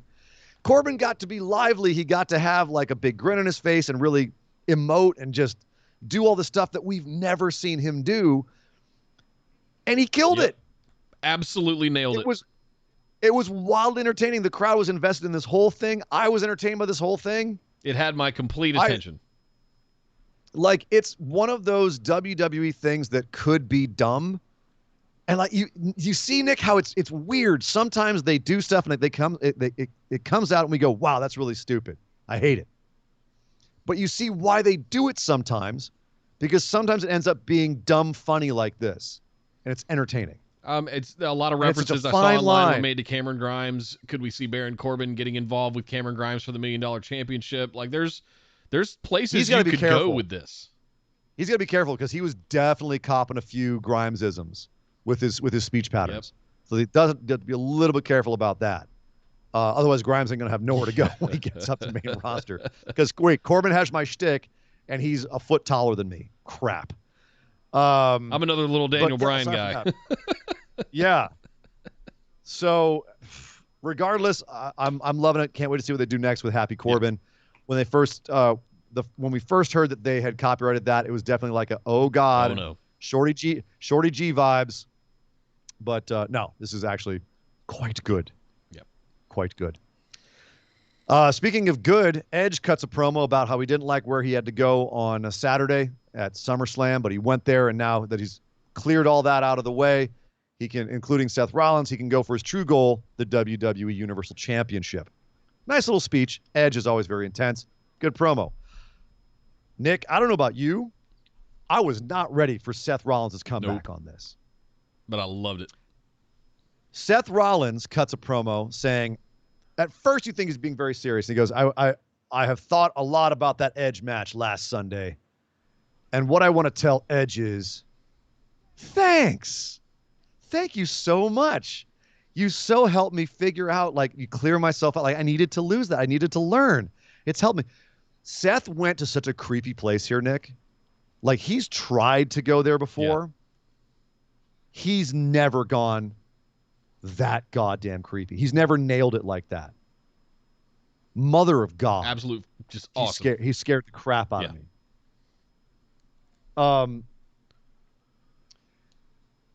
He says, his final thing was, if I want to get back to the Universal Championship, maybe I need to be a little bit more like Edge.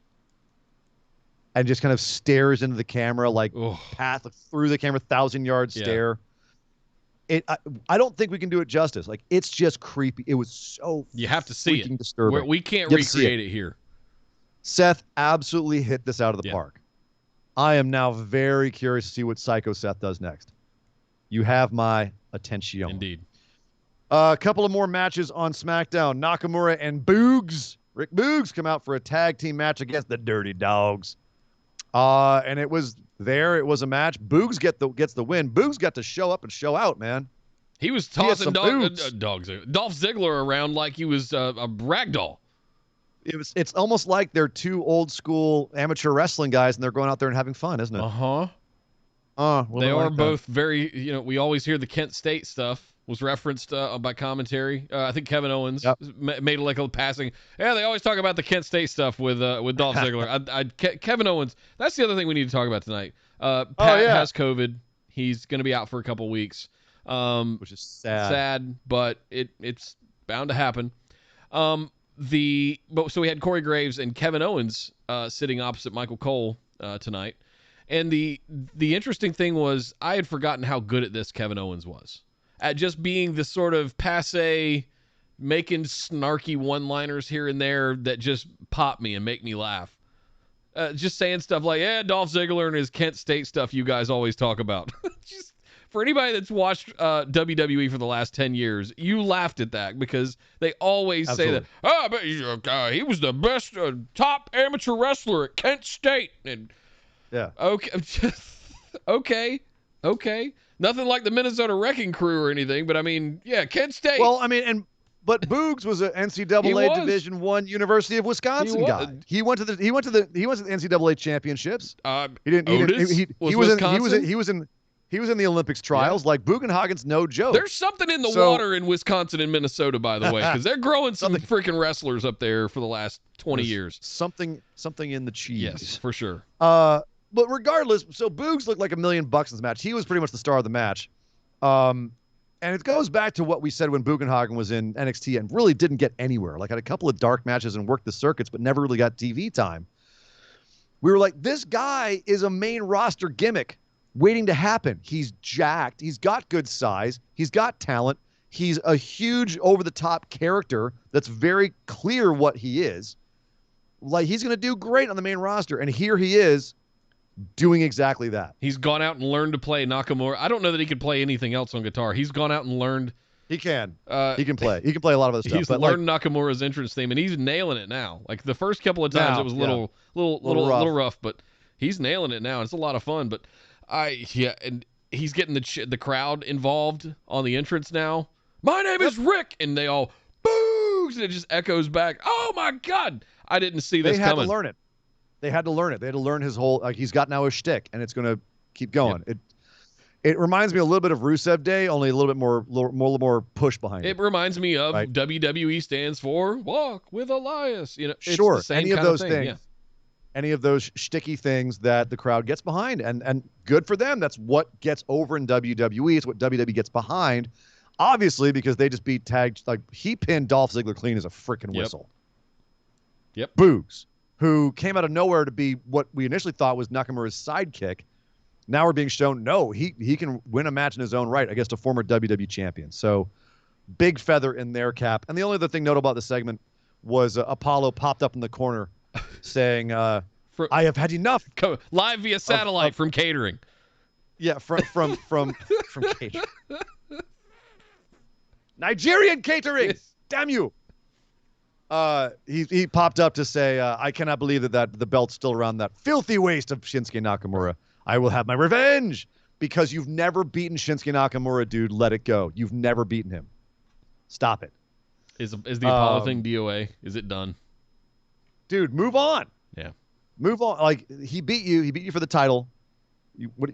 Anyway, I don't. What are they doing with poor Apollo? Yep. And here comes a moment I think you've been waiting to talk about, Nick. Rey Mysterio. I didn't think we'd ever get here. You've been booking it for years. Rey Mysterio booked Dominic in a match against a mystery opponent and said, I believe in you, son. You have to spread your wings and fly. So Dominic goes out and faces Sami Zayn, who doesn't really use that many underhanded tactics. He just beats Dom straight up, kicks him right in the face, leaves Dom lying in the middle of the ring. Rey even has to come out at one point because he's worried about Dominic, even though he's supposed to be letting his kid fly on his own, and he put him in this play. A bit of a difference between dads on AEW and dads in WWE. Yeah, did you guys see what they did on Dynamite? Because that's how you do this. I would rather have Arn as a dad than Rey. That's just me. It's not his dad. Shut up. Surrogate father. Viva la raza! The point is, at the end of this whole thing, Dominic is left lying. Rey goes in to try and comfort him, and Dominic shoves him off and just walks him. Oh, Dad, you made me do this. I'm not happy. Ugh. So, Nick, it's official. There is word from backstage that the WWE are pushing for a Rey and Dominic feud, and that Rey and Dominic are pushing back. They don't want the split up. They don't want to do that, but they are getting pressured to do that.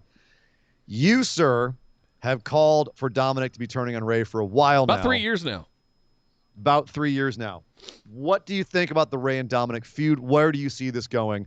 Oh, Nick Booker. Well, I mean, it's old enough now, and it's so much of a meme now on the show that for people that haven't been patrons and haven't heard Nick booking before, the idea was that some masked figure comes out and challenges Rey Mysterio, and it ends up being Dominic. And it was kind of a goof at the time, but once we actually saw Dominic and the Mysterios get into TV last year, it's kind of amped up, and the whole time I've been sitting here waiting with bated breath, like, are they actually going to pull the trigger on this?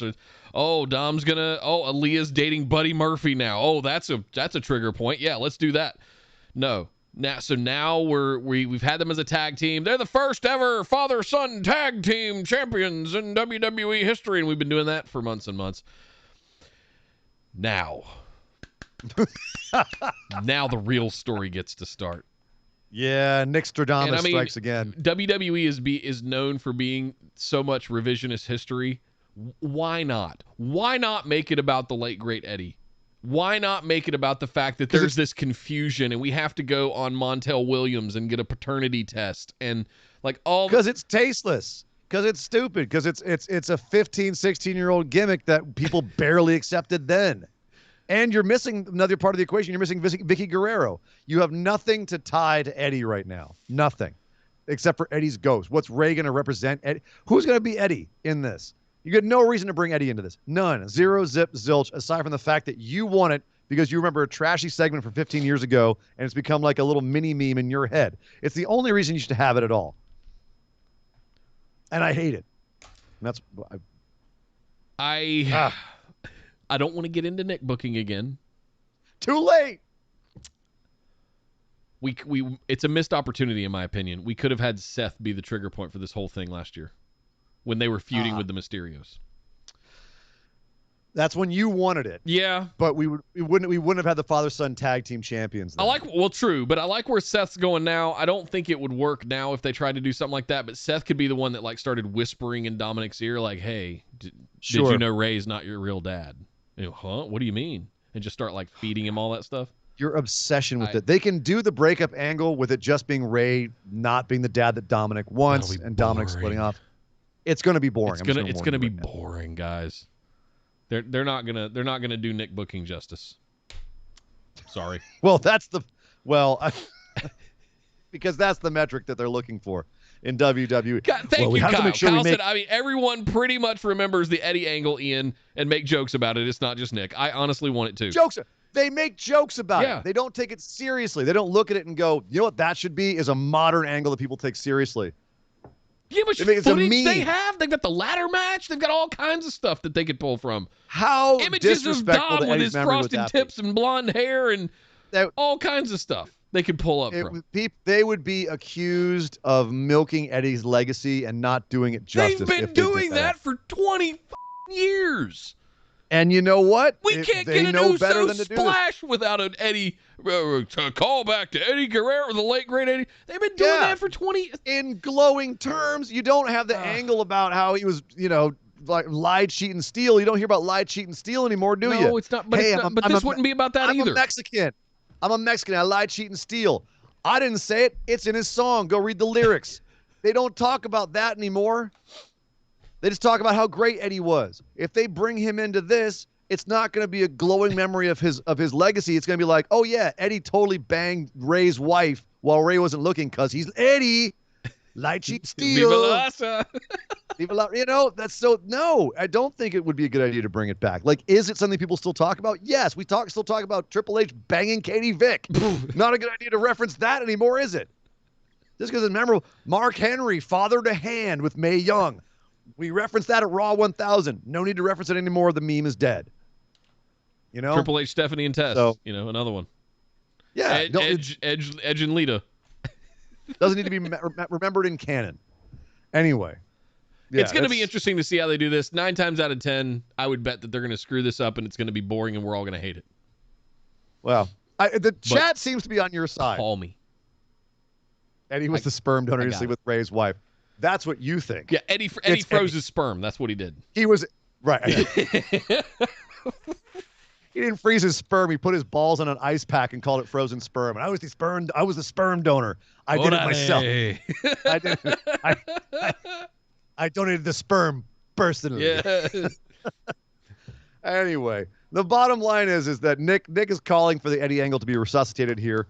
It might be one of the few things that would actually make this angle more interesting, because otherwise it's just going to be some weird, awkward family drama, cringy family drama. Yep. So, a couple more things on SmackDown, and then we have a bunch of NXT to get to, and not a lot of time. Naomi showed up on SmackDown, showed up in Sonya Deville's office. Sonya could not be arsed to say hi to her. Crowd popped like crazy when Naomi came on screen. Yep. And then Are Sonya you watching? Are you listening, WWE? Sonya just goes, oh, I didn't even know you were going to be here. Adam Pearce must have done it behind my back. I'm not really happy to have you here. I'll figure out a match for you next week or something. Okay, bye. And Naomi was like, oh, okay. Kind of an odd segment to introduce Naomi to SmackDown. I wasn't sure whether she was coming to wrestle or she had so much glitter on. What? Oh, dude. That ring was going to be sparkly if she rolled around in it. Oh God! My goodness, everyone's going to have glitter if she wrestled like that. Now this was a weird way to introduce her to SmackDown. At least they announced, hey, she got traded to SmackDown. Now she's there. They need another woman on her of her caliber to be on the show. Smart move to move her over there. Frankly, I think Raw needs that more than SmackDown. Will she be used correctly? No. Who knows? We haven't seen Toni Storm in 3 freaking weeks. And finally, Cesaro and Chad Gable had another match. Otis got involved and cost his team the match. They seem to get DQ'd all the time. I don't know how they afford to get rental cars. But, yeah, so Cesaro gets sacrificed to Otis to end the match. Overall, a pretty entertaining SmackDown, Nick. I got to say. It was a pretty solid SmackDown. Lots of interesting little twists. Some nice matchups, some things we hadn't seen in a while. So overall, pretty damn good show. A lot of talking for 2 hours. Lot of setup, which is fine. You're coming off of one of the big 4. You need to set up the next arcs and how things are going to move forward to Extreme Rules and later into the year on to Survivor Series. But I mean, we're at the end. We talked about inflection points earlier. This is kind of the inflection point of the year at SummerSlam. We're halfway through. Let's see what we're doing for the second half as we get all the way to Royal Rumble. But that was it for SmackDown, guys. Really fun show.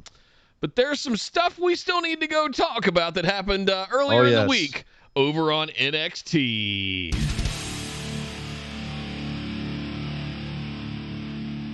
NXT, as we found out tonight on SmackDown, soon to be Neon XT. They're just going for splotches of bright colors and basically, I think they looked at AEW and said we're going to do that only wet. I think because it's the same idea. I think they of saw like our colors stuff, exploding. our rebrand from earlier in the year too, from a few months ago, and they were like, that whole kind of 80s vibe synthwave thing, that's kind of all the rage right now. Let's do that. Let's copy those BWO guys. They're not even going for that. They're going for what was that Nintendo game with Splat Kids, where just shooting paintballs at each other and like hoses of weird goop. Like it looks like that. And it's not Plants and Zombies. I know which one you're talking about, though. No, you know what I'm talking about. But the point here is that they're already getting called out for it being a little bit similar to AEW in terms of how it's just kind of colors exploding over the top of each other. Certainly a big difference from the black and gold edgy stuff they've had in the past. So they're just taking Triple H's whole concept of edgy other brand and just going, nope, no more being edgy. So I'm very curious how the CWC is going to look. They're going to have to take down those chain link fences. No more dark room. Like, are they going to make it basically? I mean, here's an interesting question, Nick. Is one of the problems that NXT is so dark and edgy and sort of trying to be indie-ish when you're not building people for a main roster that wants that? You're building them for a main roster that is splashes of colors and cartoony and big characters. Are they going to rebrand to be more similar to the main roster? And is that actually a good idea? I think you just nailed it. I don't need to. I mean, that's the thing. That's exactly what I was going to say. We heard Nick Khan say in the interview, in a couple of weeks, things are going to look drastically different. We've seen reports as well that they're going to do away with the third brand and treat it more like developmental again. And if we're going to develop new figures that are going to be under 30, over 6 feet, then we need to brand them in the vein of what we want them to be on the main roster. That is not edgy metalhead kind of characters that are Sadly. like, street fighters, basically. Right. Pit fighters of sorts. Underground fight club, exactly. That's not what we want for the main roster. So why are we going to continue to curate this roster of that kind of stuff? And that might, in their heads, they might think that's why these characters don't work when they come up to the main roster. And you know what? I can't fault them for that, if I'm being blunt. Business is business, and that would definitely be a much more smooth pipeline to move from developmental to main roster. If they're going to make it not a third brand, but a developmental, if they're going back to the OVW idea, then yeah, why not do it that way? And look at some of the stuff they're doing with The Way, where things are a lot more fun and interactive and goofy and geeky and all that. Cameron Grimes with LA Knight, like it's and Dexter Lumis and Index, right? So a lot of that stuff put into a different color palette and a different branding that works. Yep. That plays in the main roster. Just the size difference would be the only thing. But yeah, I'm already imagining a bunch of the more edgy characters in NXT getting rebranded and being, more cartoonish. Toothless Timmy comes out and he's wearing his big old saggy red suspenders and his overalls. Hey, I'm here to break your arms. It's Toothless Timmy, kids. It'd be really. It's Uncle Samoa Joe. I love Girl Scout cookies. Hey, kids, do you want some Girl Scout cookies? I'm going to break these Girl Scout cookies in half and put them to sleep in my tum-tum. Coming to Saturday morning, kids, NXT. NXT. What if they turned it? What if they went full ham and just turned it into the new Saturday morning wrestling show? Honestly, okay, here is the crazy thing. When you look at NXT's demographic, they skew in the mid-50s. Yeah. That's their average age. All of WWE skews old, but like NXT was old for WWE. If you're going to skew this to be like a cartoon, like we're not even saying it's going to be a cartoony kid show. Like I don't think it's going to be full-on cartoony kid show, although it might be. If they're going to, if they're going to do that, there's a possibility they may alienate their 50-something audience in an attempt to get that younger demographic that AEW is dominating them in. You know what that younger demographic doesn't have? Viewer. Money. You know what a lot of the 50-year-olds have a lot of? Disposable income to buy $30 T-shirts. The millennials are actually the most poor generation on average that has existed in the last. I didn't have any money when I was 20 years old. Relative, I had to choose to pay a power bill or buy a T-shirt. I literally saw a graph earlier today that showed the average median income per generation at a given age, and like the boomers were just like way up here, adjusted for inflation. Gen X was kind of like right around down here, and then the millennials were just scraping the bottom. Like it is crazy how little money the millennials have tucked away or that they're making relative to living expenses, cost of living, et cetera, right now. So when you say that, you hit on something. They don't have as much disposable income. But you know what they do have, Nick? Time. Yep. Time and eyeballs. And eyeballs and time means they have time to watch commercials. Yep. So if you have it on TV, you have it on YouTube, that means they may not buy the merch, but they're going to pay for those commercials where they're getting most of the ad revenue from. Most of their money from commercials, from ad revenue, from TV deals. They can give you that. So skewing younger is definitely still what they want to do. Yep. Which is probably why we have factions like Legado de Fantasma and Hit Row. Nice little falsetto there. That was pretty good. Hit Row. Been talking for a while. I can't falsetto after talking too long. It's a little raspy. I can't hit those Prince notes. Hit Row and Legado de Fantasma, 6-man tag with B-Fab hanging out outside. And, of course, she was the factor. She was the X factor. She kept screwing up. Every time Legado started to get ahead in this match, B-Fab showed up. Until she turns around. What is Elektra Lopez doing there standing behind you? Oh, I'm nothing, just hanging out with a steel pipe. Boom! Elektra Lopez takes out B-Fab, and in the confusion, Swerve Scott gets distracted, and Santos Escobar pins the crap out of him. Just pins the crap out of him. Legado de Fantasma gets the win here, and now the faction is complete. Now they have the full faction, 4-on-4. Nick, what happens with NXT in the fall that involves a 4-on-4 match? War Games! Yes. Do you think we're building towards a War Games match here? Would that even work feasibly with a mixed match War Games? And what does a War Games look like with the rebranded NXT? Nickelodeon in 1996? I don't know. When you get in the War Games, like the only way to win is to like dump slime on your opponent's head? Yeah, when Double they say Dare. what? When they say what? You got slimed? What? Can't do that on television? No, I'm old. I know exactly. I know what you're referring to. That was a fun match. It was a great match. I think the addition of Elektra to the group is a great idea. It balances them out, and I think it gives a lot more legs to this feud. So, fantastic idea. Looking forward to seeing how that breaks down. Samoa Joe is your new champion.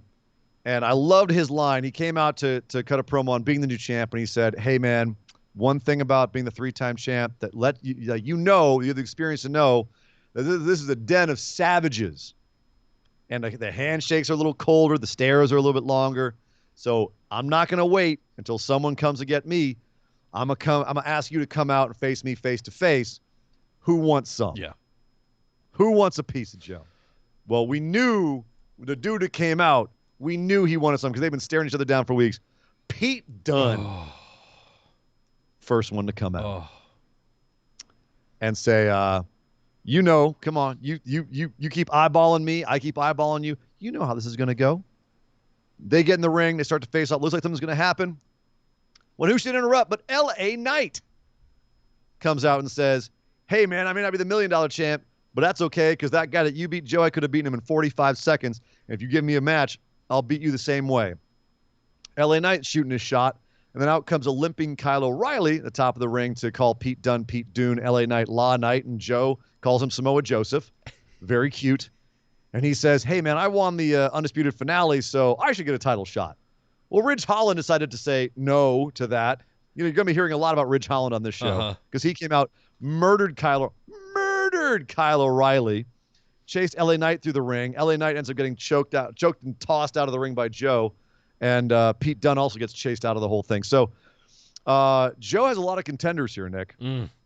Where are these feuds going? Ciampa ends up coming out because he had some beef with Pete Dunne and Ridge Holland from another part of the show, which we'll get to. You had Ciampa kind of staring at Joe, but not really. Who all of these guys, Ciampa, LA Knight, Pete Dunne, Ridge Holland, Kyle O'Reilly, it's a lot of dudes swirling around Joe. Who gets the shot first? Who should get the shot? Who should get the final shot? Any of these guys you think should take the title off of Joe? Go. I think so. I haven't gotten a chance to watch NXT UK yet this week, but I'm very excited to see what goes on. And I want to kind of reserve a lot of thoughts because I've had this hunch that Pete Dunne was going to be in contention for the NXT UK Championship again at some point. And I don't know how they would get there, but with Ilya getting it, it feels like Pete Dunne would be a very, very savory contender for Ilya's NXT UK Championship. That said, I am over the moon about Ridge Holland. I think Ridge Holland is the next great thing. I honestly do. I think he could carry a brand. He needs reps is what he needs. He was just getting his reps in when he hurt himself last fall. He needs reps. I don't want to send him up against Joe right away. Let him work with Ciampa. Let Joe work with Ciampa. Thing. But I think so down the road, Ridge Holland is ultimately your next NXT champion. Wow, that's big words because let's talk about Ridge for a second. Yeah. He also had a match against Timothy Thatcher on this show, which was basically just a big bruising match. Yeah. Thatcher's trying to out wrestle him, and Ridge is just too damn strong. Yeah. Ends up just headbutting him to death, and then after the match, taking him out, gets his truncheon and ends up hitting him in the throat with it. And so Timothy's apparently out for a while, quote unquote. Which I don't know what the real story why they took him off TV. That's weird, but we'll see. Okay, thank you, Kyle. He said there's nothing on UK this week. Yeah, Ilya's coming back. Yeah, Ilya's at home healing. I think he's not. He's out at the beach with Walter. Well, that's true. And Thatcher for that matter. With his chest still all hamburger. But I think he's supposed to be on NXT proper next week. Okay. I think he's still in the States. But at any rate, the bottom line is that Ridge he's in there with Timothy Thatcher. He's in feuds. Now he's in a faction with Pete Dunne, Oney Lorcan, who are both fantastic wrestlers in their own right. Danny Burch came back this week to help, throw down at the end of some of these matches. Jumped Ciampa with the rest of them. He's also an old hand at wrestling. They're surrounding Ridge with extremely talented dudes. Experience. Some great experienced wrestling minds. I agree Ridge needs a little bit more seasoning. His match with Timothy Thatcher was not fantastic, but it wasn't bad. No. Definitely needs some more seasoning. But they're putting him in the position to get that seasoning. Yep. They're putting him in situations. There's actually so many situations they're putting him in. It feels like he's being fast-tracked. It feels like they're trying to make up the lost time that he had with his broken leg. Because of anybody in NXT right now, can you think of anyone who is more ready to succeed on the main roster than Ridge Holland? No. By a long shot. I would say that above Karrion Kross. Oh, easily above Karrion Kross. Yep. Even forgetting what we know now, right? I think Kross. Well, put it this way. I think Kross had a lot of potential for the main roster, if you kept his whole gimmick together. Yep. Because that made him unique. Otherwise, he's very generic in a lot of ways. Ridge is very unique in a lot of ways. Between his look, his presentation, how he carries himself, he does stand out. He does make you go, ooh, who is this guy? He needs to lose the Imagine Dragons entrance song, though. Whatever the hell that is. He will. I think it's a licensed song, so it'll go if he goes to the main roster at some point. I'm sure, which is fine. I think it's a cool song, but it's just, I agree. I think he could do better. But the next one to go up against Joe, I think Ciampa would be a fantastic opponent. I'd love to see Joe and Ciampa go at it. But he's also a face, and it seems like he's got beef with Dunn's crew. Yeah. So I don't have anything in my head right now as far as like how this is all going to shake out. That could be your flight. Yeah, right. Kyle threw in $100 bits. Excuse me. He said, "I think the War Games faction is the group of Brits and Bostonian you saw." He's saying Pete Dunne and crew et al. Ridge Holland, Oney Lorcan, Danny Burch versus Ciampa, Joe, Thatcher, and who? Who's the opposing side? If we're building it right now. Who's the other face? O'Reilly. That's a War Games match. Yeah, but I feel like there's more invested in I feel like the one that involves the NXT Championship, which isn't a deal ender, but I feel like the Hit Row and Legado de Fantasma is tailor-made for a War Games match by the time we get there. I think that'd be a way better one. Totally. I agree. Totally. I think it'd be a way better one. That's me personally. I think you'd have a great one. It's a killer one with all the top guys. It's luchador stuff in there too, man. It's a little messier. It's a little messier than the Legado and Hit Row one. Like let those kids go. War Games needs to be reserved for feud-ending faction wars. I feel like they've gotten lucky the last couple of times by throwing a bunch of guys together, and the girls for that matter. Let's take 4 of the faces, let's take 4 of the heels, let's put them all in there together, and yada yada. When we had Undisputed Era versus McAfee and his goons, like that there was hot fire there, and mainly because of Cole and McAfee promoing at each other. It felt like there was something there. The feud that we have building with Legado and Hit Row is something we haven't had this in a long time. We really haven't had this in a long time with 2 warring factions like this that could very easily build to a warranted War Games finale. And I feel like that I don't even want to talk about other possibilities. There's so much story to tell here with these teams. I really truly hope so. Yeah. Kyle threw another 100 bits in, said everyone from Cole to O'Reilly to Regal speaks nothing but praise for Ridge. The actual wrestlers love Ridge as a talent and his training. So thank you very much for that, Kyle. Yeah, I again, there's a reason he's being positioned where he is. Yeah. And good Lord knows the man is athletic. Totally. He's got that crazy blocky rugby build of his. Just. And I love that a good Leeds lad Yorkshire headbutt is one of his signature Yorkshire. moves. Yeah. He's going to come out. He's going to break a glass bottle over the bar and stab somebody with it. Yeah, between him and Joe, there was more headbutts thrown in 30 seconds of NXT TV than the entire last 3 years of NXT. Put a Leeds hooligan and a Samoan in a ring together and watch them headbutt each other to death. God. Triple threat with Drew McIntyre. Right. We're going to have a good old time.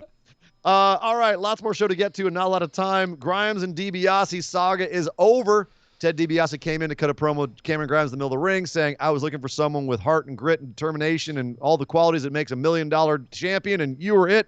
So glad I found you. I knew I had the faith in you, was well placed. You're my boy, and we're going to the moon. Crowd love it, feel good moment. Very nice stuff. And at the end, Grimes walks DiBiase out to his car, gives DiBiase back the $1 million championship, and DiBiase says, you know what, kid? No, you keep it. Here you go. And gives him one. And Cameron Grimes goes, why, thanks, Mr. DiBiase. Hey, this doesn't feel like the $1 million champion. And DiBiase goes, that's because I have the real one. Bye, kid. Bye. And leaves Cameron Grimes with a replica. because $1 Million Man going to $1 Million Man. I'm not mad at it. Chef's kiss. Yeah. Perfect way to end it, I thought. Perfect way to end it. We get the big rub. I loved how they used DiBiase in NXT. If you have an older talent who can maybe take a bump or two, but it's not really going to work, and you want him to get a new talent over or a couple talents, think about all they did with DiBiase. Fantastic. They used his legacy. They used his character. They kept, in a lot of ways, his legacy even got a big rub, right? By making the $1 Million Championship more venerable. I think this was good for everyone involved. Yeah. Maybe even a little bit of recuperation, or what's the word I'm looking for? Rejuvenation. It was kind of tainted with the scandals and the fraud lawsuits and all that stuff that was going on. Right. So I'm wondering if it probably, I don't know if it kind of erased all of that. I'm not saying that. No. You still did crimes. His son. Well, sure, but I mean, to be able to come in and kind of reestablish the legacy of the $1 Million Man and the $1 Million Championship, I thought this was fantastic. Yeah, I loved it. Love this as a coda. In my opinion, this is the best booked feud in WWE this year so far. I can't think of one that they've nailed every aspect of from beginning to end. Better, more fun, and it felt like a main roster feud with all like the little skits and the golfing and everything. It was just fun. So loved it. Loved how it ended. Mwah, chef's kiss. It started with hints of $1 Million Man, and it ended with kind of just the punchline of $1 Million Man.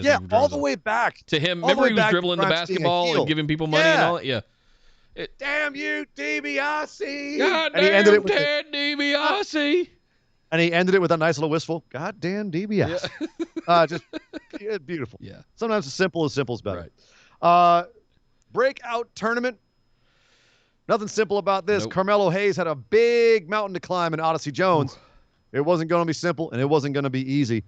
But he climbed that mountain. This match was fan-goddamn-tastic. Both guys ended up bloodied in the face by the end of it.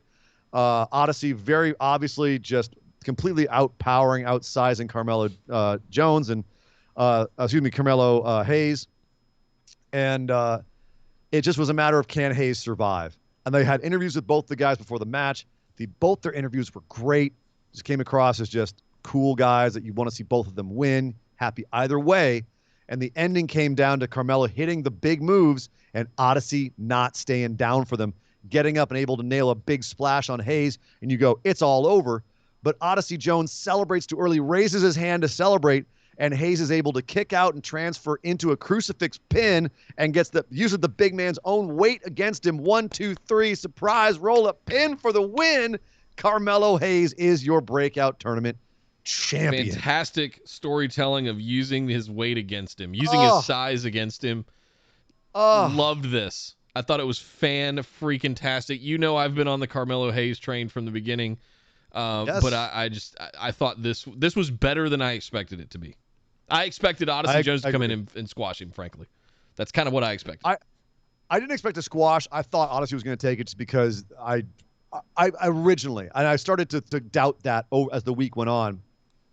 Because as we said, like, Jones is really good. He's going to be a big deal. Pardon the pun. But Hayes is so polished. His promo game is on. His charisma is there. Physically, he's there. Like, I'm worried he's going to turn into the next Cedric Alexander, but everything else is firing on all cylinders for him. And Nick, as you said, this finish of the match was the perfect one to make them both look good. Odyssey had him dead to rights, and Carmelo just was able to take advantage of a situation. And Odyssey selling it afterwards, just frustrated and like, son of a bitch! Just realizing, if I had not celebrated, just all of that stuff as part of the breakout star thing is reps and learning what not to do and all of that. And I love that they told this part of it as well as part of the whole Agreed. thing. I thought this was fantastic. And I'm gonna take this moment, Nick, because it's time for what a maneuver! What a maneuver! The crucifix pin. Yeah. Surprise roll-up pins are a fairly hot topic right now. They have been for a long time. WWE tends to abuse them. This is an instance where it was used to perfection. Yes. Perfection. It made sense. It felt like it was a surprise. It was executed in such a fashion where you truly believed the big man was in a position he couldn't kick out of because of his own body weight, because of the surprise of it. It was done perfectly. And crucifix pins, we've seen times where they've been botched as finishes. Most famously in the triple threat, Becky, Charlotte, and Ronda at WrestleMania was supposed to be a surprise crucifix pin win, and it was botched, and the referee got in a ton of trouble for it because it wasn't done properly. And he didn't react to the fact that it wasn't done properly at first. So seeing one done right and seeing how it could be done right should be an example of to anybody else who's trying to pull it off. If you're going to do a surprise roll-up, if you're going to do a surprise pin, crucifix pin in this case, it's got to be done in a way that sells that it is a finishing maneuver. Not a finishing maneuver where it's a concussive finisher or a tap-out finisher. It's a finisher in the sense that it will end the match because all you need is 3 seconds of shoulders on the mat, and sometimes that can be done through surprise and physics. And we've seen people like Rey Mysterio do the crucifix bomb where it comes down in a slam and they land it right there. So little guys have been doing that one, especially the little lucha guys. They bring that one out quite a bit. Because basically what they do is they just get up on the person's back and wrap their legs around their arms, and then the person themselves just throws themselves backwards onto the tops of their shoulders and back of their neck, and it looks like, the little guy is doing it to them, which is it's a cool looking maneuver. Almost no one uses it for a pin. Yeah. Right? Like they do it for a 2 count. Right. So to see one actually, like when you see a crucifix pin actually work and actually do a pin that you believe in, you believe that could work, right? I'd love to go try and find some amateur wrestling and see how often crucifix pins actually work. Yeah. So I doubt that they happen very often. Hey, Kyle threw in 100 bits said, I'm getting ahead of things since you're speeding through. I laughed at the rename of the... Yeah, I don't want to read that. We haven't gotten to that yet. Hold on. Yep, I'm going to leave that one there. Hang on, Kyle. So anyway, so that was the Chris Jenkins What a Maneuver for this show. Thank you, Chris. Thank you as always, Chris. Thank you very much, brother. Let's see. A few more things here. Casey Catanzaro and Caden Carter had a match with JC Jane and Gigi Dolan. Oof, they destroyed them. There was a little bit of offense from Gigi and JC, but this was the Casey's to win, and they called out the tag champs at the end, saying, "Where are these guys? They're out having dates with each other and not defending the tag championships." They're right. Let's see that shit defended. Come on now. Yep. And JC and Gigi were confronted by Macy Gray. What? Mandy Rose backstage, who said, "If you want to win and not ever feel like this again, come with me." A new faction, Nick. A new faction. Now we know why Mandy's there. Finally. She's been scouting. She has been. Kaylee Ray had a match against Valentina Feroz, who looked great. She had some great facials and some great energy in the match. I thought she was surprisingly good for it being a squash. I was actually very impressed by her. That's not why we were here, though. And what's that? That's not why we were here, though. We were here because we're setting up Kaylee Ray and Taya Valkyrie. Yeah, well, that's right. Frankie also confronted Raquel Gonzalez backstage as Raquel was cutting a promo, and Frankie said, "I got next." Kaylee Ray, of course, is in here squashing chicks and being like, I'm the forever champ, 600 whatever days as NXT UK champ. I got next. I got the cool, like, dubstep music. I'm next. It was cool. It is cool music. 10 years ago. So, yeah, 2 challengers potentially. Perhaps a 3-way for Raquel Gonzalez's title. Interesting. Let's see that happen. Index is happening. Indy and Dexter are not waiting. They're getting married on September 14th. Johnny Gargano isn't happy. He was yelling at William Regal about it. LA Knight was yelling at Regal. He wanted a title shot. Regal was not having any of it. Kicked them out. Is this Lana and Lashley, or is this Triple H and Steph? Are they really in a relationship outside of kayfabe? No, they're not. Not that I know of. I'm pretty sure they're not outside of kayfabe. I feel like we would have heard something. But it's all fun and games, all entertaining. Wrestling wedding a-coming. We'll see how they handle it. There's been a lot recently. There's been a lot of wrestling weddings recently. A lot of them. I mean, Kip and Penelope and Lana and Lashley. Lana and Lashley. Now another one. That didn't work out so well. Neither of them worked out so well, did they? No. We'll see how they this one don't tend goes. to work out well. wrestling No, it weddings. didn't work out well for Boa either. Boa also had some trouble. He had a match with Zion Quinn, who you may remember as Daniel Vidot if you watch Australian rugby. Who, by the way, Zion Quinn looked like $1 million goddamn bucks at the end of this match. That guy's got some presence. Another guy, keep your eye on him. But Boa lost. Uh-oh. Is John Shaw in trouble? Yeah. Is that faction starting to get dismantled with Xia Li out and Boa now losing matches? What's going on here? Yeah. I'm wondering if this is kind of dead to rights at this point. If it's over. It might be over, and so might Diamond Mine. Apparently, Roderick Strong is still training with some other MMA guys and other wrestlers, and he's next week's another open challenge while they wait for Kushida. Yay! Trying hard to be excited. I want to care. We love Roderick Strong here at Busted Wide Open. We want to care about this. You don't like him as a face. No. And now I can read Kyle's thing. Kyle Kyle 100-bit said, I'm getting ahead of things as you're speeding through. I laughed at the rename of the Casper brothers being renamed Julius and Brutus Creed with Diamond Mine. Watch it end up being like evil, and they never split in ironic naming. Those two are both Division I All-American wrestlers. Them as part of Diamond Mine is going to make and resurrect that faction. Carmelo winning also tells me NXT core identity is going to stay around IMO. We'll see. Yeah, we'll see. That was booked. Carmelo winning was booked before they got the word they're doing the rebrand. Yeah. So that's not indicative. Going forward, everything's happening now. Going forward, now we're going to start seeing them shift because now the word has come down. What did they promise them for winning the breakout tournament? Is it a title shot or an NXT Championship title shot? NXT title shot of his choosing. North American heavyweight champion or NXT Championship, and theoretically you could get a partner and go for the tag, but that ain't going to happen.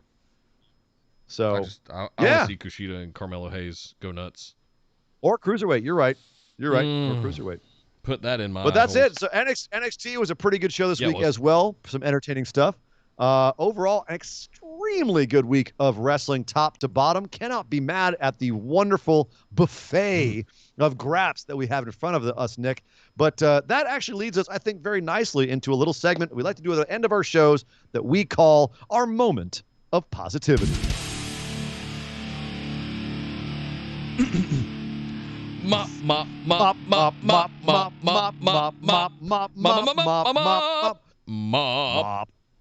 The moment of positivity. That's right. It's the time on the show where we've got to think back over all of this beautiful wrestling and try to come up with something that made us particularly happy, that gave us energy, that gave us joy, that gave us warm, fuzzy feelings in our hearts and our tummies. And we can tell all of you what it is, and we can spread that happiness and joy out into the world. Nick, what was your moment of positivity for this week? It's a tough one. It's a lot. Tough one this week. I wanted to give an honorable mention to the return of the man. I'm excited for Becky Lynch being back. I don't know if I'm excited about what they're doing with her yet. And that's a weird, so I don't want to use that as my mop because there's a lot of unknowns to unpack there. I gotta say, you guys know my proclivity for tag team wrestling. That match between the Lucha Brothers and Jurassic Express was so good. Yes, it was a little bit of a spot fest. Yes, there was outside interference. As is prone to be in AEW. But God, that is good tag team wrestling. It's so good. That's mine. And it was Rampage tonight. It's just so good. It opened Rampage tonight. So if you haven't watched Rampage yet, go watch that opening match, first 15 minutes. Fantastic. It's lovely. Yeah. How about you, Sir Ian Dangerous? What was your moment of positivity? Mine was a little quiet, simple moment. I had a bunch of honorable mentions. Happy Corbin almost made it, just because that made me smile really big. The way the Grimes thing finished up, almost made it. Honorable mentions. Mine is Arn Anderson. Oh, Dad. That dad promo he cut was just the most. It was so old school. It was talk into the camera, and speak truth. It was so simple. It was so eloquent.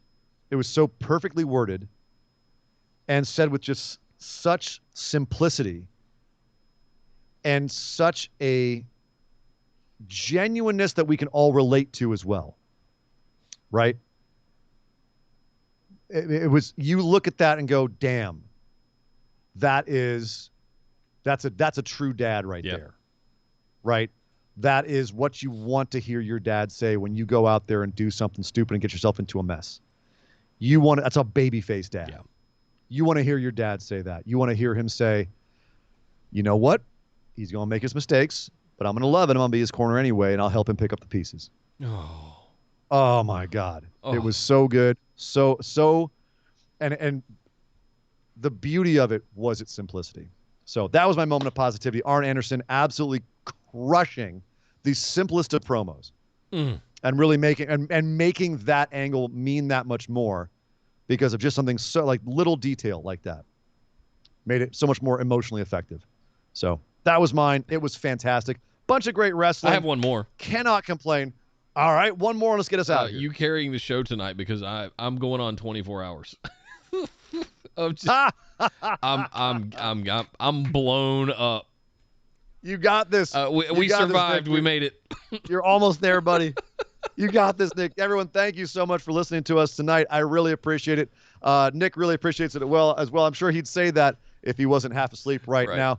But thank you for checking us out. Obviously, we will be back on Tuesday night, 5 p.m. Pacific and 8 p.m. Eastern with our regularly scheduled program. Right after that is our mailbag. If you'd like to ask us questions for the mailbag, you can head on over to patreon.com/BWO or to YouTube now and sign up for one of our reward tiers, and you can ask questions for the mailbag show, which goes on Tuesday after our regularly scheduled show. And obviously, we'll be back next Friday after Rampage.